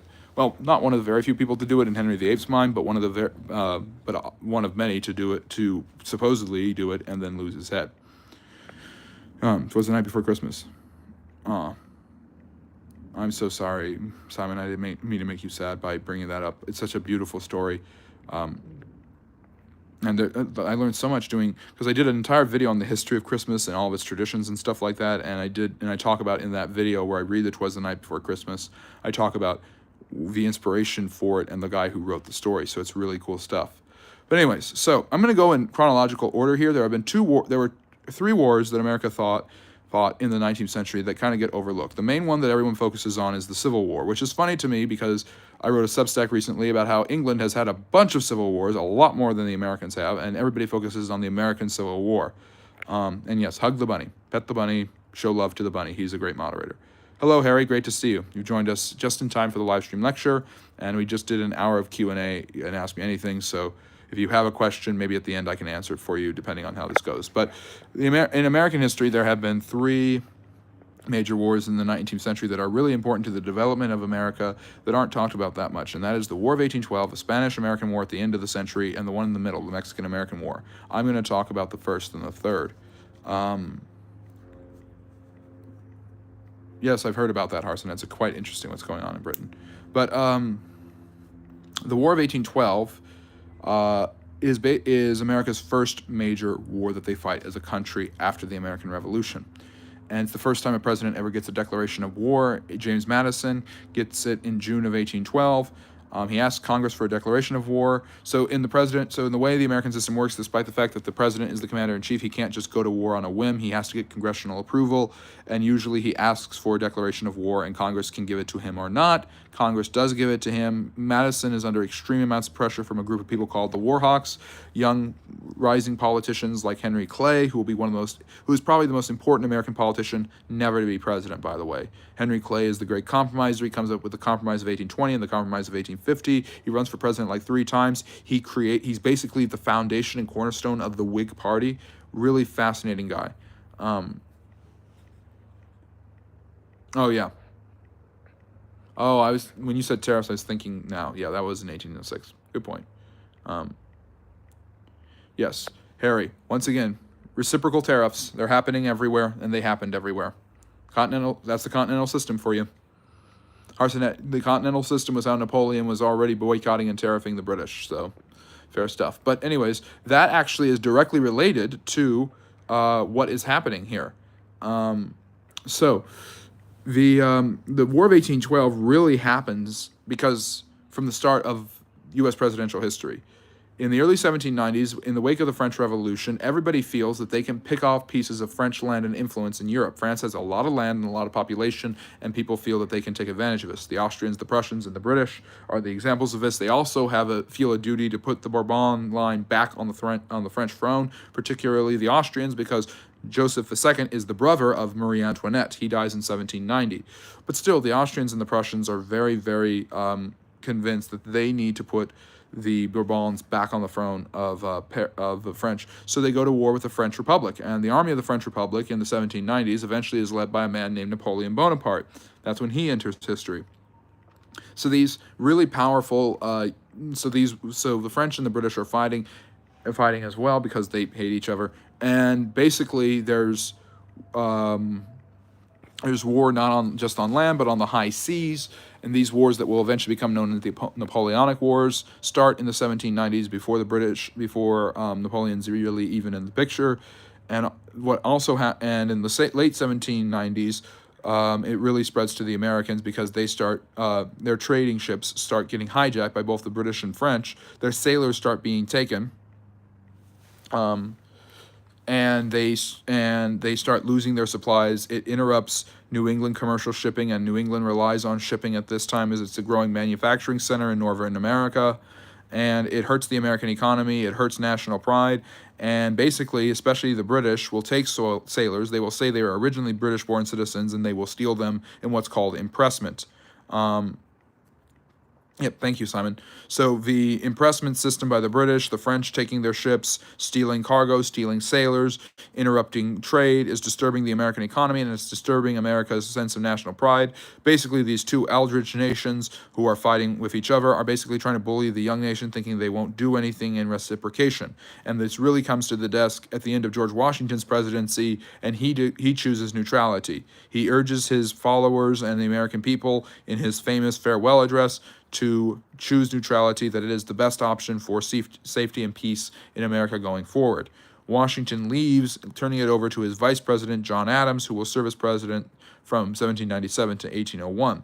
And John Adams is going to have a heck of a time with the French. The French are particularly insulting to John Adams. They're continuing to steal ships, and the Federalist Party, which Adams belongs to, led by a man named Alexander Hamilton, are insisting that the Americans go to war with the French because they like the British, they like the manufacturing deals they have with the budding British industrial powers. If you want to learn more about the history of the Industrial Revolution, go back and watch the live stream lecture from last Sunday.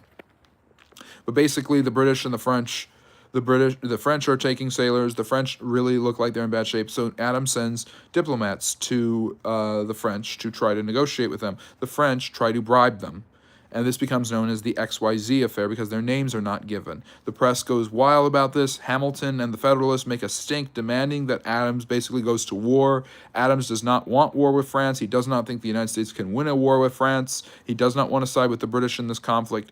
So he tries to toe the line of a uneasy neutrality, but he basically creates the American Navy. That's why he's called the father of the American Navy, in order to quell British ships or French ships on the horizon. And this leads to basically a quasi-war between the French and the Americans. But by the time he leaves office, he has become reviled by the Federalists because he would not go to war with France like they wanted. And the election of 1800, one of the dirtiest and closest in American history, has to be decided by the House of Representatives because for the first and only time in American history, there is an exact tie and not a majority of electoral votes between Thomas Jefferson of the Democratic Republicans and Aaron Burr, also of the Democratic Republicans. Burr was the governor of New York. Jefferson obviously speaks for himself, Secretary of State under Washington, and the writer of the Declaration of Independence. Hamilton, who is not in Congress, is extremely influential in the Federalist side, but he hates both men, and he hates the Democratic Republicans because they side with the French over and against the British in this international conflict. So he decides to pick the lesser of the two evils and urges the Federalists in Congress to support Jefferson, who he believes is better than Burr. Burr gets so mad that he eventually kills Hamilton for this in 1804, and that's how Lin-Manuel Miranda can make the music he does. So after that, the British and the French, the issues between the British and the French continue to dog Jefferson. You have the impressment of U.S. sailors, mainly by the British. You have the French seizing ships and cargo. You have Napoleon emerging. Now, Jefferson likes the French. He buys the Louisiana Territory from Napoleon in 1803, sending his best diplomat, the future President James Monroe, to do so.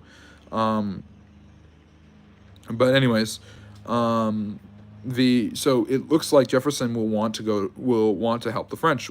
He's supported the French Revolution, but he's weary of Napoleon, and he doesn't necessarily like the Haitian revolt. He gets very leery of black slaves revolting in Haiti because he not only owns black slaves in America, but he has condoned slavery and has had children with his slave, Sally Hemings.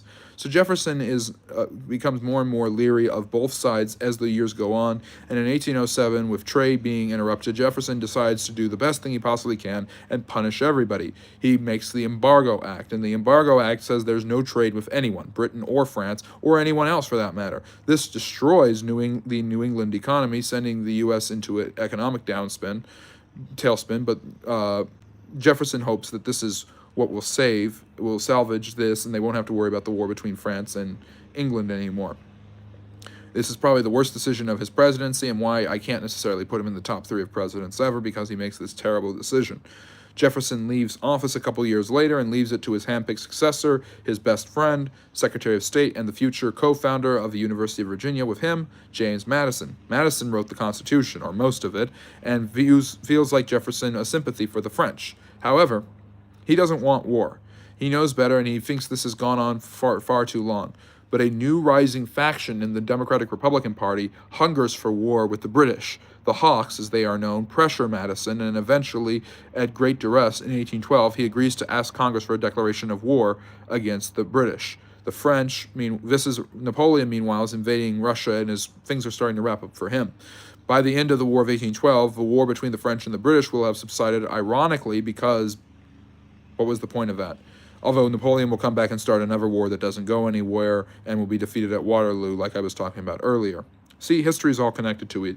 And if you feel connected to this podcast, or sorry, this live stream, which will hopefully become a podcast, like and subscribe and check out the socials for all of that good stuff, the Patreon for extra bonus, and the Substack for my articles if you don't like the sound of my voice but want to see what I write in detail about different historical and cultural topics.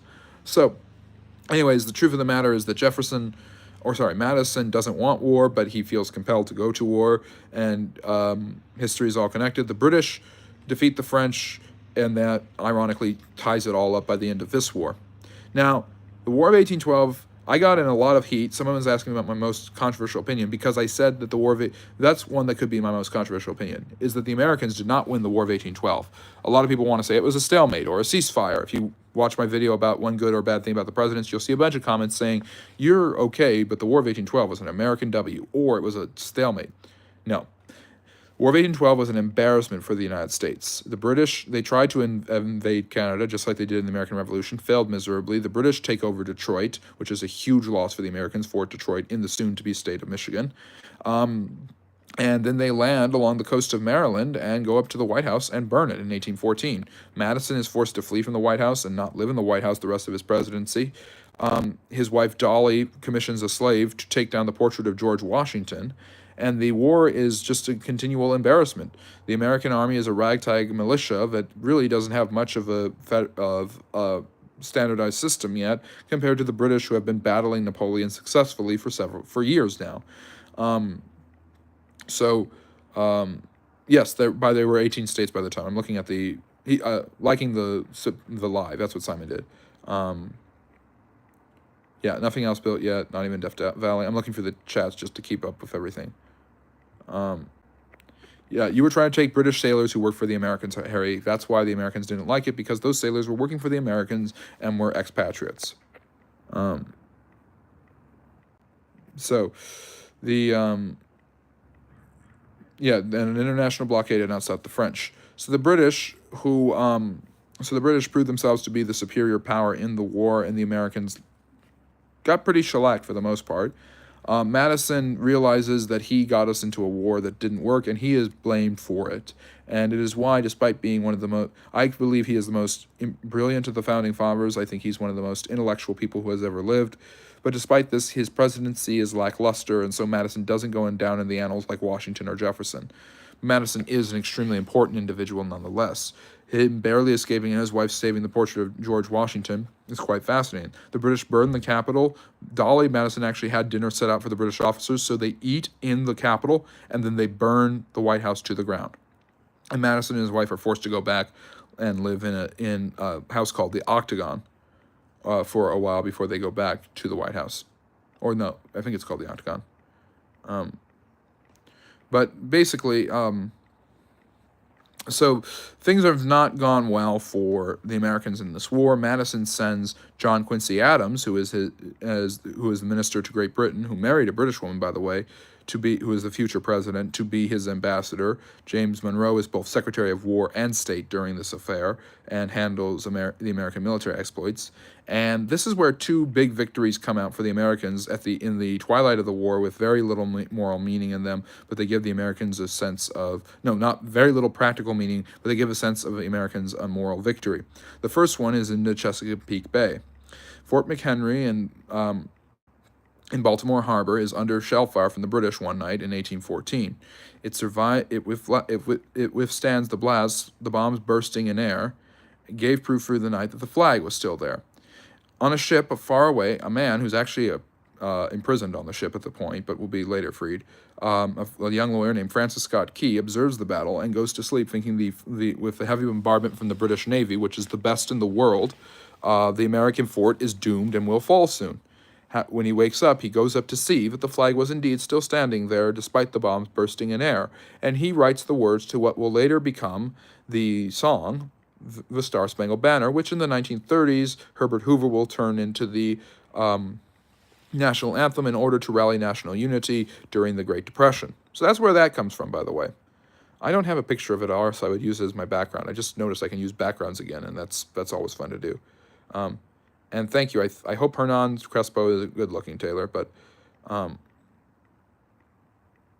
Yes, that's definitely true, Harry. But that's why the Russians broke the continental system and joined with the British, and that's why Napoleon invaded Russia. And whenever historical hot take I have is Napoleon did nothing wrong by invading Russia.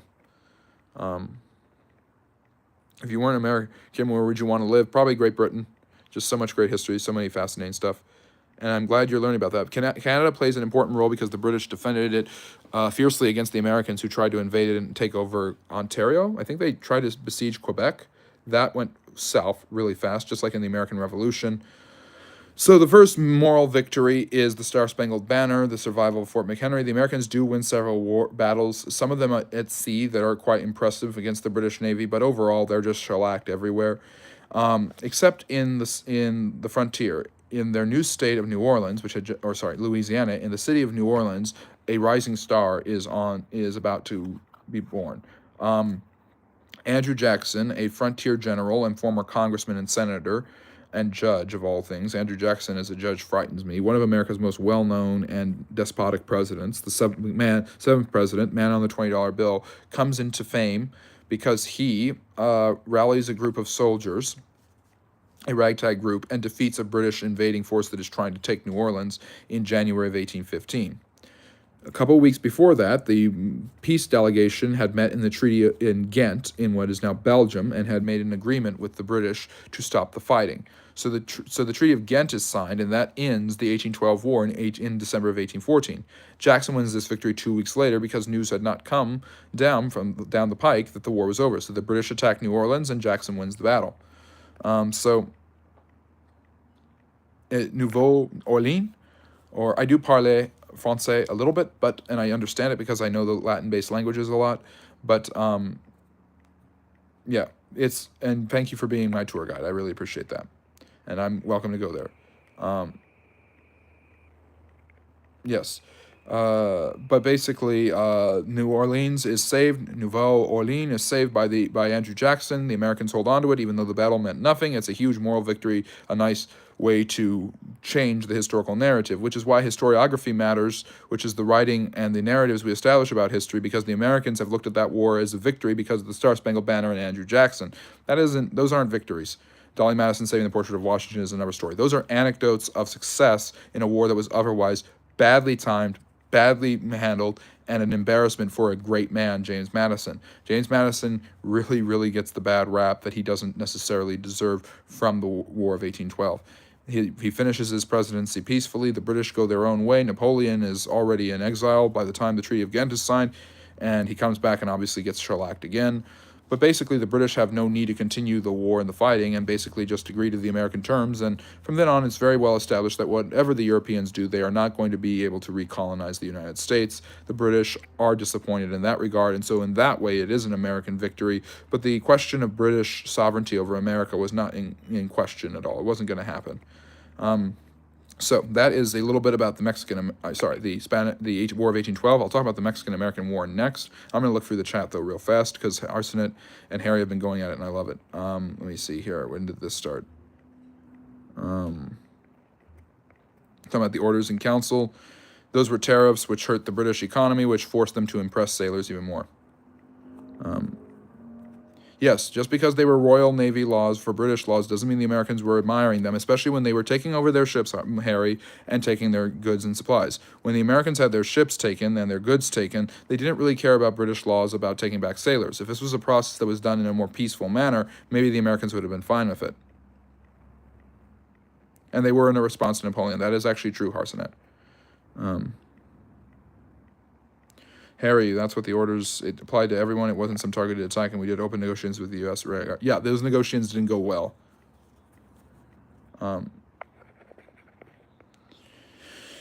Yeah, Napoleon had the continent, Harry. He had the continent. He just didn't have the British, and he wanted the British, and that's why he tried to get everybody to stop trading with the British, and that's why he put in the tariffs, and that's why the British put in reciprocal tariffs, which you guys are arguing about. And nothing affected the French economy. It was too overextended and powerful by the time. So that is true. So you're both making good points. And Ryan, I'm glad you're learning a lot about it. Really good stuff. Spain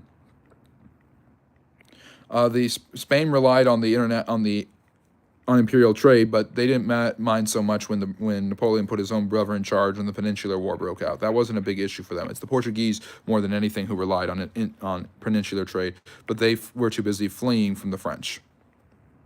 Britain was the capital of the financial world. No one would loan the French government money. That's true too. So, anyways, I'm just catching up with you two and everything. I think that's generally it. And so both of you are wrong and both of you are right. Yeah, you were responding to Napoleon by taking our ships and our cargo. Yes, that is what happened. So everybody acted kind of belligerently. It's not just the British, and it's not just the French.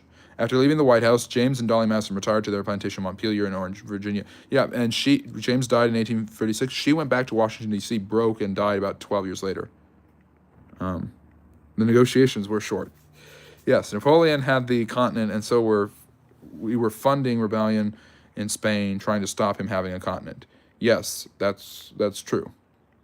And that's not why. It wasn't just his imperial ambitions. It was his hatred of the British that they were really had problematic. Yep, it is a success. The War of 1812 overall, basically my whole point through all of this and through interacting with the chat and through going back and forth and of course doing my lecture is to prove that the War of 1812 was indeed an American loss. It is the first war America lost. It's not the last one. They've lost Iraq, Afghanistan, and Vietnam in my estimation ever since then. And there is a little bit of a stalemate at the end, but it wasn't really a stalemate. The British basically just decided to stop fighting because the reason for it was gone. Katrik, what do you think about Russia-Ukraine war? It's like never ending. It looks like it's gonna end soon. I'm not answering questions right now. I'm in my lecture phase. I'm doing 2 hours because I didn't get to do the Q&A yesterday. But Katrik, I do live stream Q&As Fridays at 8 and Saturdays at 6 Eastern. So check us out then. But I'm happy to answer that. How could England compete with continental Europe back then? Europe is much bigger because England had a large navy and a growing empire. But the French were taking your ships and your cargo. If they managed to capture a ship going to Britain, they would do the same thing. Yeah, of course. That's why Jefferson said no more trading with anyone. And we almost went to war with France over it too. It's not like the United States was just picking on the poor British. The British weren't poor, and it was them picking on the poor Americans. Same thing with the French. Yes, the French also did it. Yes, somebody else also did something bad. That means my side is not bad too. Even the British continued harassing the Americans in their arrogance. The Chesapeake Affair is just an example. That's true. It's not until after the Americans basically bullied the British out of the Oregon Territory in the mid-1840s that the British start turning towards a more grin of alliance rather than frustration at their former colony.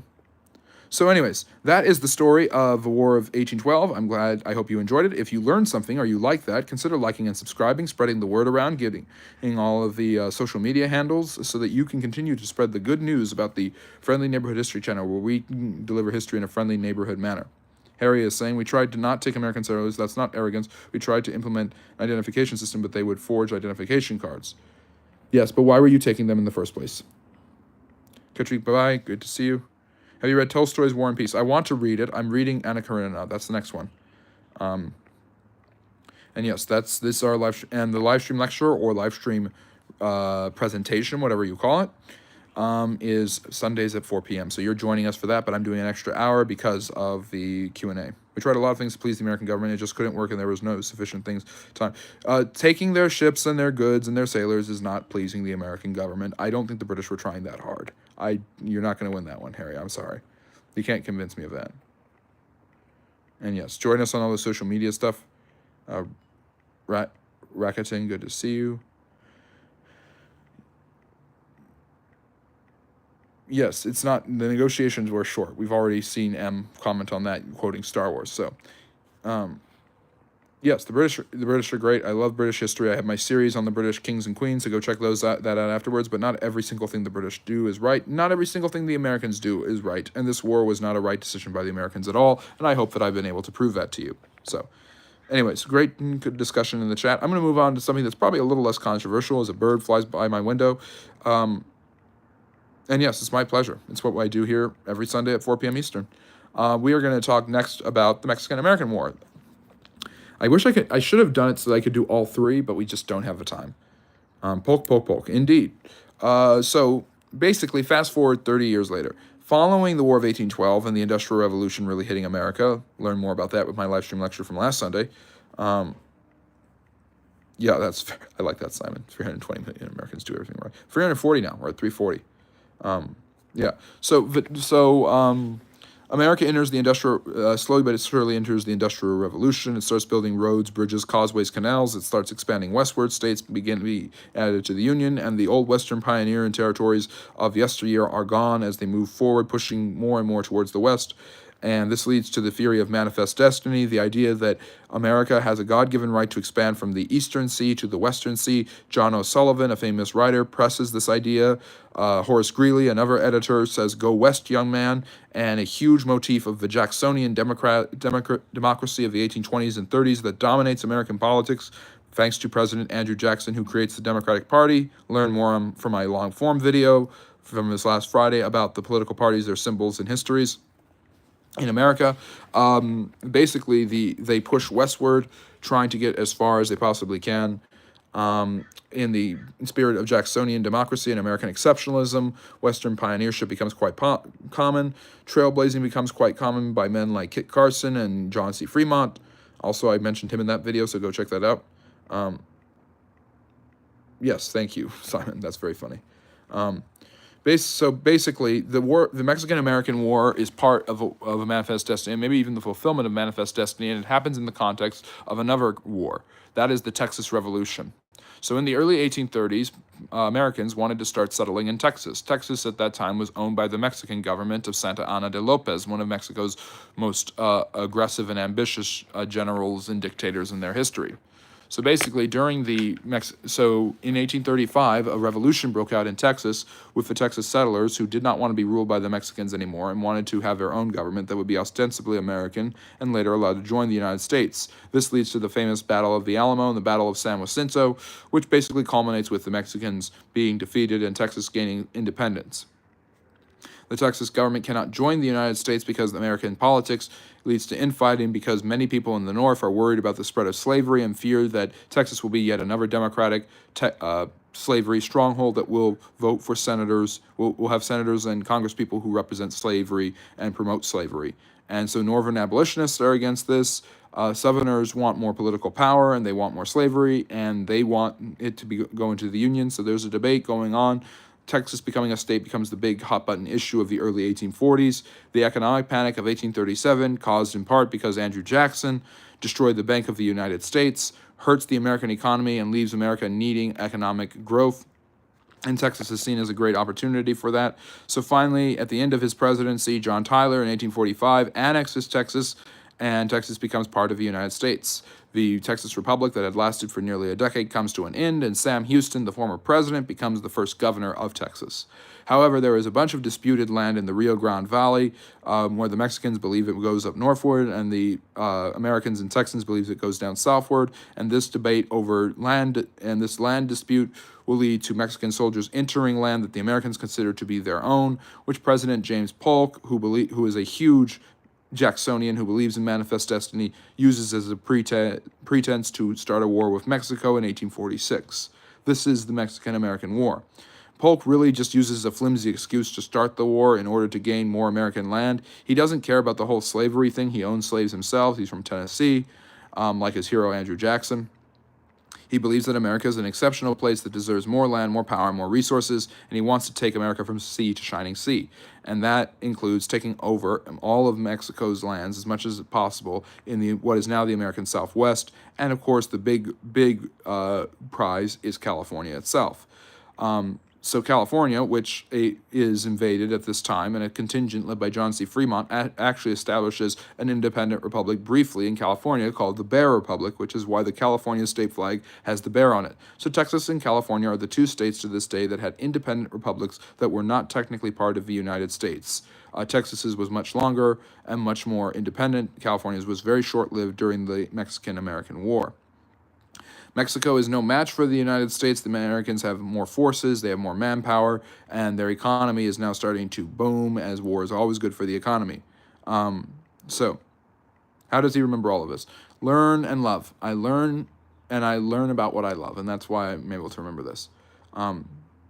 So there's always this question of Texas, Taylor becoming its own independent country again, and that is mainly because it started as an independent country after getting its freedom from the Mexicans, who had only held Texas officially for 15 years because they had been part of the Principality of New España, or Nueva España, or also New Spain, which was a Spanish colony until Mexico got its independence at the Treaty of Cordoba in August of 1821. So Santa Anna de Lopez, the dictator, is back in power again, and he is obviously quite incensed at the Americans attacking, and he is going to withstand them, but he can't really do much. The Americans have more forces, and thanks to great generals like Winfield Scott and future President Zachary Taylor, they're able to win significant battles like at Buena Vista, Veracruz, and other locations. And most of the fighting actually does not take place in any of the states that are now part of the U.S. Most of the fighting there are several fronts in the campaign, because there's fighting in New Mexico, there's fighting in Texas, and there's fighting in California. But most of the fighting after 1846 takes place in Mexico. So the U.S. actually invades Mexico and conquers most of the country, getting all the way to Mexico City in early 1848 and forcing the Mexicans to surrender. This is a huge win for the United States, and the war has gone pretty well for the Americans. They've lost about 10,000 men. The Mexicans have lost significantly more. And Polk has been very successful in just bullying the Mexicans on the battlefield and using a false pretense about a border dispute to not only get that Rio Grande Valley area in Texas, but the area of New Mexico, Arizona, California, large sections of Colorado and Nevada, and basically completing the lower 48 of the United States. So the Mexicans are in free fall, their government is collapsing, and they sue for peace. And the peace that's eventually agreed to is called the Treaty of Guadalupe Hidalgo. Now, this is another historical myth. The historical myth is that the United States stole Mexican land. Stealing land, if that is the standard, then stealing land happens in every single war. It's impossible to avoid unless in some sort of silly stalemate that really was a one-sided war like the War of 1812. That would mean that in the Franco-Prussian War, the Germans stole Alsace-Lorraine, or something like that. Or this happens in war all the time. There are territorial shifts, especially earlier in human history. The Normans did not steal England. The Normans conquered England. The United States did not steal California. It conquered California.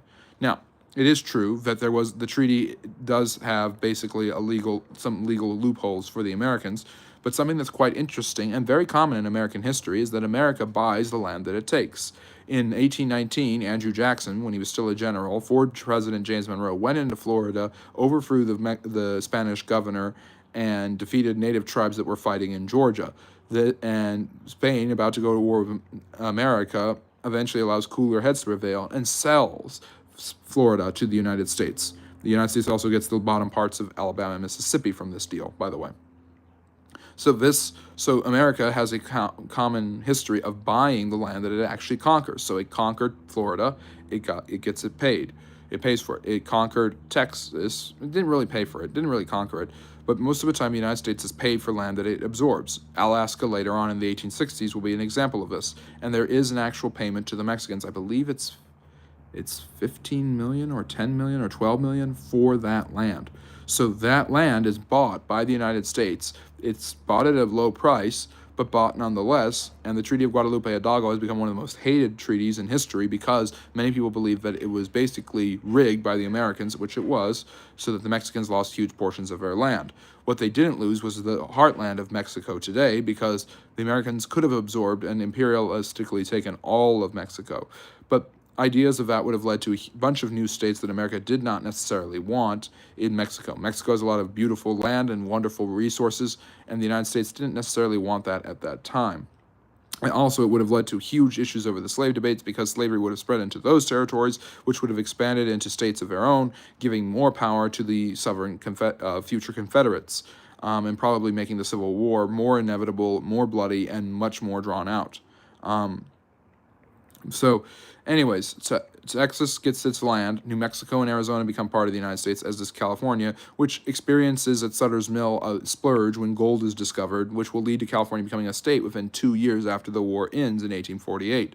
This is the crowning achievement of Manifest Destiny. The United States now holds land on the Pacific as well as the Atlantic. It has gone from sea to shining sea, as America the Beautiful says, and it is extraordinarily extensive and powerful at this time. Mexico is severely diminished, severely depressed, loses a lot of its resources and power, and will remain in a handicapped state for a long time to come. So the U.S., especially compared to their northern people in America. So the U.S. has what it wanted. It got what it wanted through force, false pretenses, rigged treaties, and yes, money. The lower 48 will completely be filled out 5 years later in the Gadsden Purchase when U.S. diplomat to Mexico Henry Gadsden helps arrange the treaty for the Franklin Pierce administration, which fills out once again by buying the lower portions of Arizona and New Mexico, fulfilling the borders that we now know as the southwestern part of the United States, Arizona, New Mexico, and the Mexican country national border. So that was quicker than I thought. There's not as much about it. It's very straightforward. Oh yes, the legacy. Obviously, this war will set a huge new precedent because there's a bunch of new territories that are south of the line drawn in the famous Compromise of 1820 or Missouri Compromise. All the states south of Missouri would have slavery. All the states north of Missouri would not have slavery. So Arizona and New Mexico are south of Missouri. They are going to be slave states if they become states. California is above and below that parallel line. I think it's the 37th parallel. And they could have slavery or not have slavery now. And so that creates a huge question of longitude, by the way. That creates a huge question of, latitude. Sorry, latitude 37. And that creates the huge question of, will slavery spread to these areas? And as California becomes populated, obviously the slavery debate grows because nobody knows if slavery is going to go into California or not. And California, thanks to the Compromise of 1850, once again written by Henry Clay, becomes a free state. The Wilmot Proviso at the beginning of 1848 by David Wilmot, a Pennsylvanian, basically says none of these new territories acquired by Mexico should include slaves. That gets rejected. Even the Whigs don't want it. So now basically, the lower 48 of the United States is fulfilled. Mexico is severely handicapped, and the debate about slavery reopens and will continue to be so antagonized that it causes a civil war. Slavery has become so deeply entrenched in American society, especially for the South, that it will take a war to uproot it, not a slow, peaceful process like Lincoln and the Republicans originally believed when they come to power 11 years later in 1861. So that is a quick history of the Mexican-American War and the War of 1812. Obviously, the War of 1812, big legacy, separates America, puts it on its own course, and makes it distinguished from the European principalities and doing its own thing. It's able to survive the British, kind of, so there's that. And the Mexican-American War obviously sets off a chain of events that will lead to the Civil War. It fills out the lower 48, completes Manifest Destiny, at least for now, and the U.S. now has huge territorial access and power that will cripple Mexico while strengthening itself. So that is a quick history of both of those things. And we got through it, and we have about an hour and 40 minutes. So I could do the Spanish-American War. I think I've done that on a live stream lecture. I might as well do the other war of the 19th century that you don't know about. Let me see. I'm going to look through the chat here. Is Tex-Mex food basically a proof that peace is possible after war? Yes, it is. Although it's just Texan food with Mexican attaches. I don't know much about the Mexican-American War except we used it to defend us taking Hong Kong. Yeah, that sounds about right. Hello, Brennan. Not everything is about the British cheese. No, but I'm British, so I see a lot from a British perspective. Just like I see from an American perspective. That's a very fair perspective to have. Is there a chance Texas might turn from Lone Star State? Yep, it might. Who knows? British history wasn't even that good. It's amazing. I love British history. I haven't read Thomas Pynchon, but I've heard about him. He's the prototype of Boston Dynamics History Teacher Edition. Thank you. Yeah, definitely British. That's funny. And now it's French again. That's true. As is Kaliningrad, part of Russia, which is less often spoken about. And Kaliningrad is literally between Poland and Germany, yet it's part of Russia for some strange reason. Königsberg, which are German names. Didn't Texas ask to be annexed? Texas wanted to be annexed for almost a decade, yes. Should California take Baja? Should California take Baja California directly rather than through real estate in Cabo? It seems like it's happening either way. Spanish-American system, Rough Riders, spoil system. Well, the spoil system was not a war. It was a civil service system that was corrupt and controlled by bureaucrats patronizing and rewarding their friends. So there's that. But yes, I can talk about the Spanish-American War last. I guess I get the three wars and all of them. We all know the Civil War. After the Civil War, America enters a Gilded Age, and a new spirit of imperialism and colonization props up again, not seen since Manifest Destiny, And in the 1890s, this culminates in three huge events. The first one is Hawaii.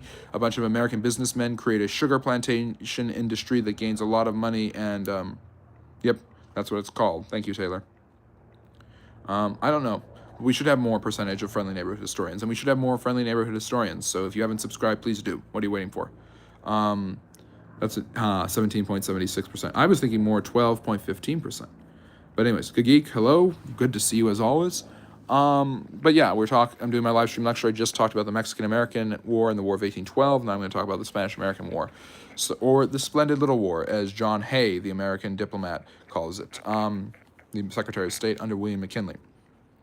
But first, it really starts with the American imperialist notion that it needs to gain an empire to compete with the other great powers of the world. Germany, France, and Great Britain are examples of this.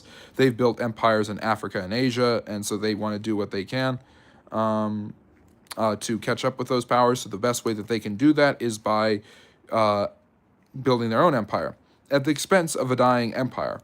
But first what happens, because this is kind of part and parcel, is the annexation of Hawaii. So this is a bonus. Basically, Hawaii, in the 1890s and 80s, American businessmen moved there and created sugar plantations. They buy up huge amounts of land. They are basically rich robber barons who are very greedy and power hungry, and Sanford Dole is their leader. And I believe that's where the Dole's Fruit Company gets its name. I'm not sure 100% though. But Sanford Dole and other people, yes, and Scribd, yes, thank you. Your Spanish is very good. So basically, it is kind of good, I guess. So basically, Sanford Dole and a bunch of his rich plantation owner friends in the sugar fields of Hawaii basically are able to X out the Hawaiian government of Queen Luluakalani, who is the last native Hawaiian to rule over her land. And they are basically able to create an American friendly government there, similar to Texas and California in some ways.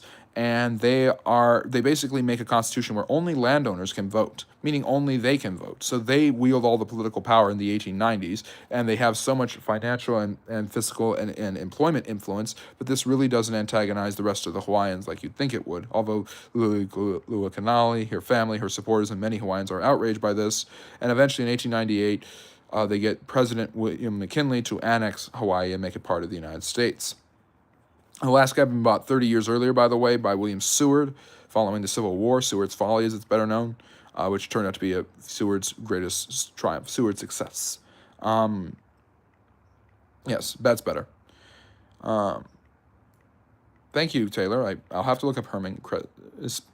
But anyways, so the Spanish Empire is in huge decline. It has lost all of its provinces in Central and South America, which we talked about with Mexico gaining its independence in 1821. It holds on to only a few scant lands at this time, and it is in really, really big trouble. Basically, you've got Puerto Rico, Guam, the Philippines, and Cuba, the gem in its crown at this point.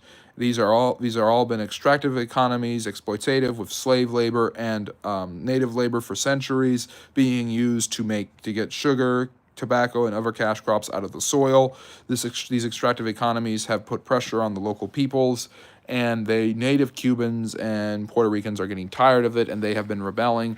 And by the mid-1890s, the rebellion is in full swing, and American journalists, known as yellow journalists, who are very hungry and teeming for war, men like Joseph Pulitzer and William Randolph Hearst, who built Hearst Castle and is immortalized in Orson Welles' fantastic film, Citizen Kane. So you're never late. You're always on time here at the Friendly Neighborhood History Channel. Great to see you, Caleb. There's a lot that you did miss, but you're going to enjoy it. And yes, rest in peace, George Foreman, the great heavyweight boxer. But Caleb, you missed Mexican-American War, War of 1812, and I did an hour of catch-up for Q&A. So I will have to do a short. Rest in peace, George Foreman. The fat fry, yes, the grilling machines that he made, which is it's interesting. He's such an interesting guy. So getting back to what I was talking about, you have these different countries that are rebelling against the Spanish. These islands, and Spain is not wanting to give up its empire. It's in decline. Its monarchy is losing power. There are revolutionary movements starting up. Spain needs the money and needs the power and needs the clout, with other Europeans having far outpaced them. For centuries, Spain has been in horrible decline. Yes, Joe Frazier, Muhammad Ali, and George Foreman, all gone. Great boxers, great heavyweights. I imagine they must be really funny. Simon, I find them to be hilarious here, but I don't watch them because sometimes they can get annoying.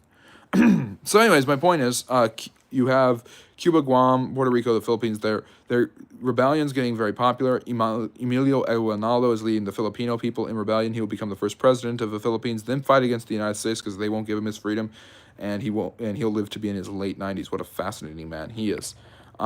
His birthday just passed, or is today, I think. I have to do my daily history videos. Today in History, Born Today, and Rest in Peace. Check those out when you're done with this. I always do those come rain or shine. So anyways, the cry of the press, the manipulation of public appeal, and yellow journalism puts pressure on the Americans to deal with the humanitarian issues and to advance their own imperial agenda into the Caribbean just south of them, just off the coast of Florida is Cuba and all of that great stuff. And this is influencing the American public very heavily. The new president, William McKinley, more worried about the American economy, is a Civil War veteran. He doesn't like war. He's a pacifist at heart. He doesn't want to see war spread. But he does worry about American interest in Cuba, which includes sugar plantations and tobacco. And cigars are a huge part of it. In fact, McKinley smoked cigars all the time in his own life. Yes, and there's early releases on Patreon and all that good stuff. 48 hours. Yes, I predict people who die. 48 hours. It's spooky. How good I am doing that. QVC and HJSN. Yep, that's them. But anyways, so he sends a ship called the USS Maine to Cuba near Havana in order to maintain peaceful relations with to maintain American interests there between the Spanish and the Cuban rebels. When the ship is destroyed, a Spanish mine is blamed immediately, and probably a boiler room failure is responsible for it, although it could have possibly been a mine.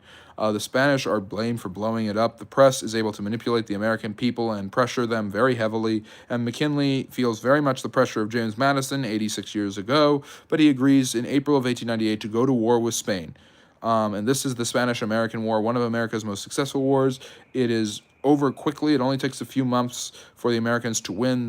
Their casualties are in the hundreds. The Spanish casualties are in the 10,000s. George Dewey and the American Navy go to the Philippines. They back up the Filipino rebels, and they make mincemeat of the Spanish Navy, which is inferior to the ironclad warships of America in the modern world. Learn more about that with my Industrial Revolution lecture from last week. Magneto, yes, might as well be.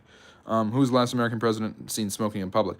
Obama liked to smoke cigarettes, but hid it. Most American presidents have hidden their cigar and smoking habits. Grover Cleveland had a surgery to take out cancer in his mouth and disappeared from public for weeks because of it.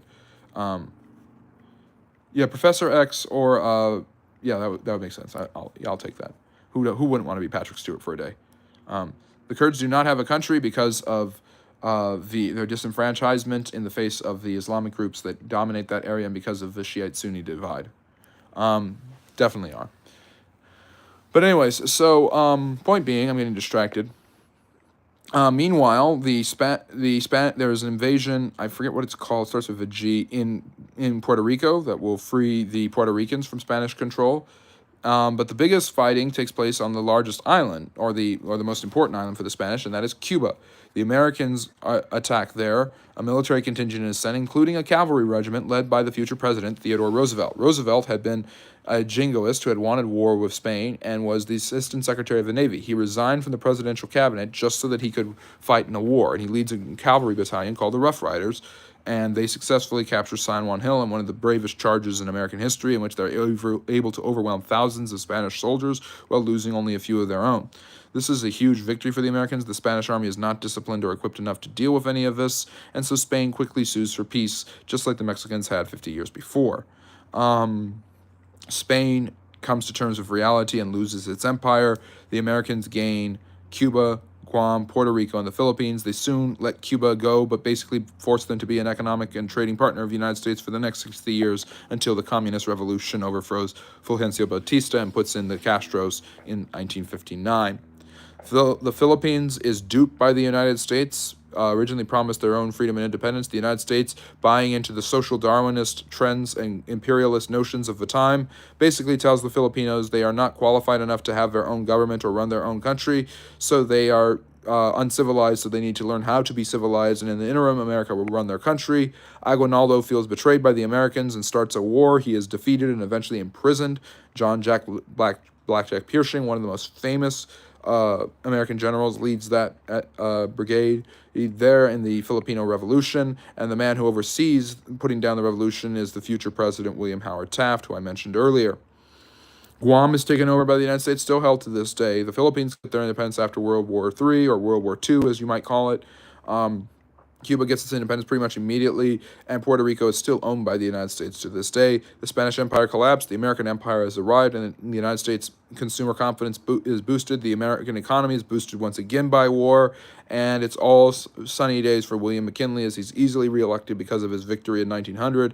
And despite big plans for his second term, he's assassinated soon afterwards, leading to Theodore Roosevelt being the next president. The same guy who had been the hero of San Juan Hill is picked as his vice president so the Republicans could get him out of the center of attention. But Roosevelt isn't too far away from power ever in his lifetime. So, yes.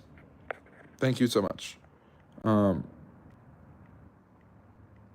War III happened because the French-Indian War was World War I. So the next World War would be World War IV. So, anyways, oh yeah, Taylor. Well, that would be Clinton and maybe even John F. Kennedy. John F. Kennedy, interestingly enough, speaking of Cuba, got a bunch of Cuban cigars and hid them away. I made a video about this before the embargo he put on Cuba in the midst of the Cold War.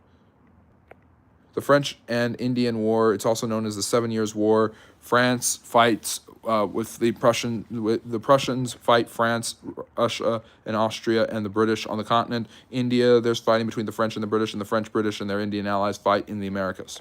Very famous. And that's the war where the British start taxing their civilians unfairly, by the way, Harry. And that's how the and that for me is World War I, and that taxation leads to the American Revolution and the French Revolution too, indirectly. So, anyways, that is the story of the 3 American wars of the 19th century that you haven't heard about, and I guess that's what we're going to have to call this live stream after this is done.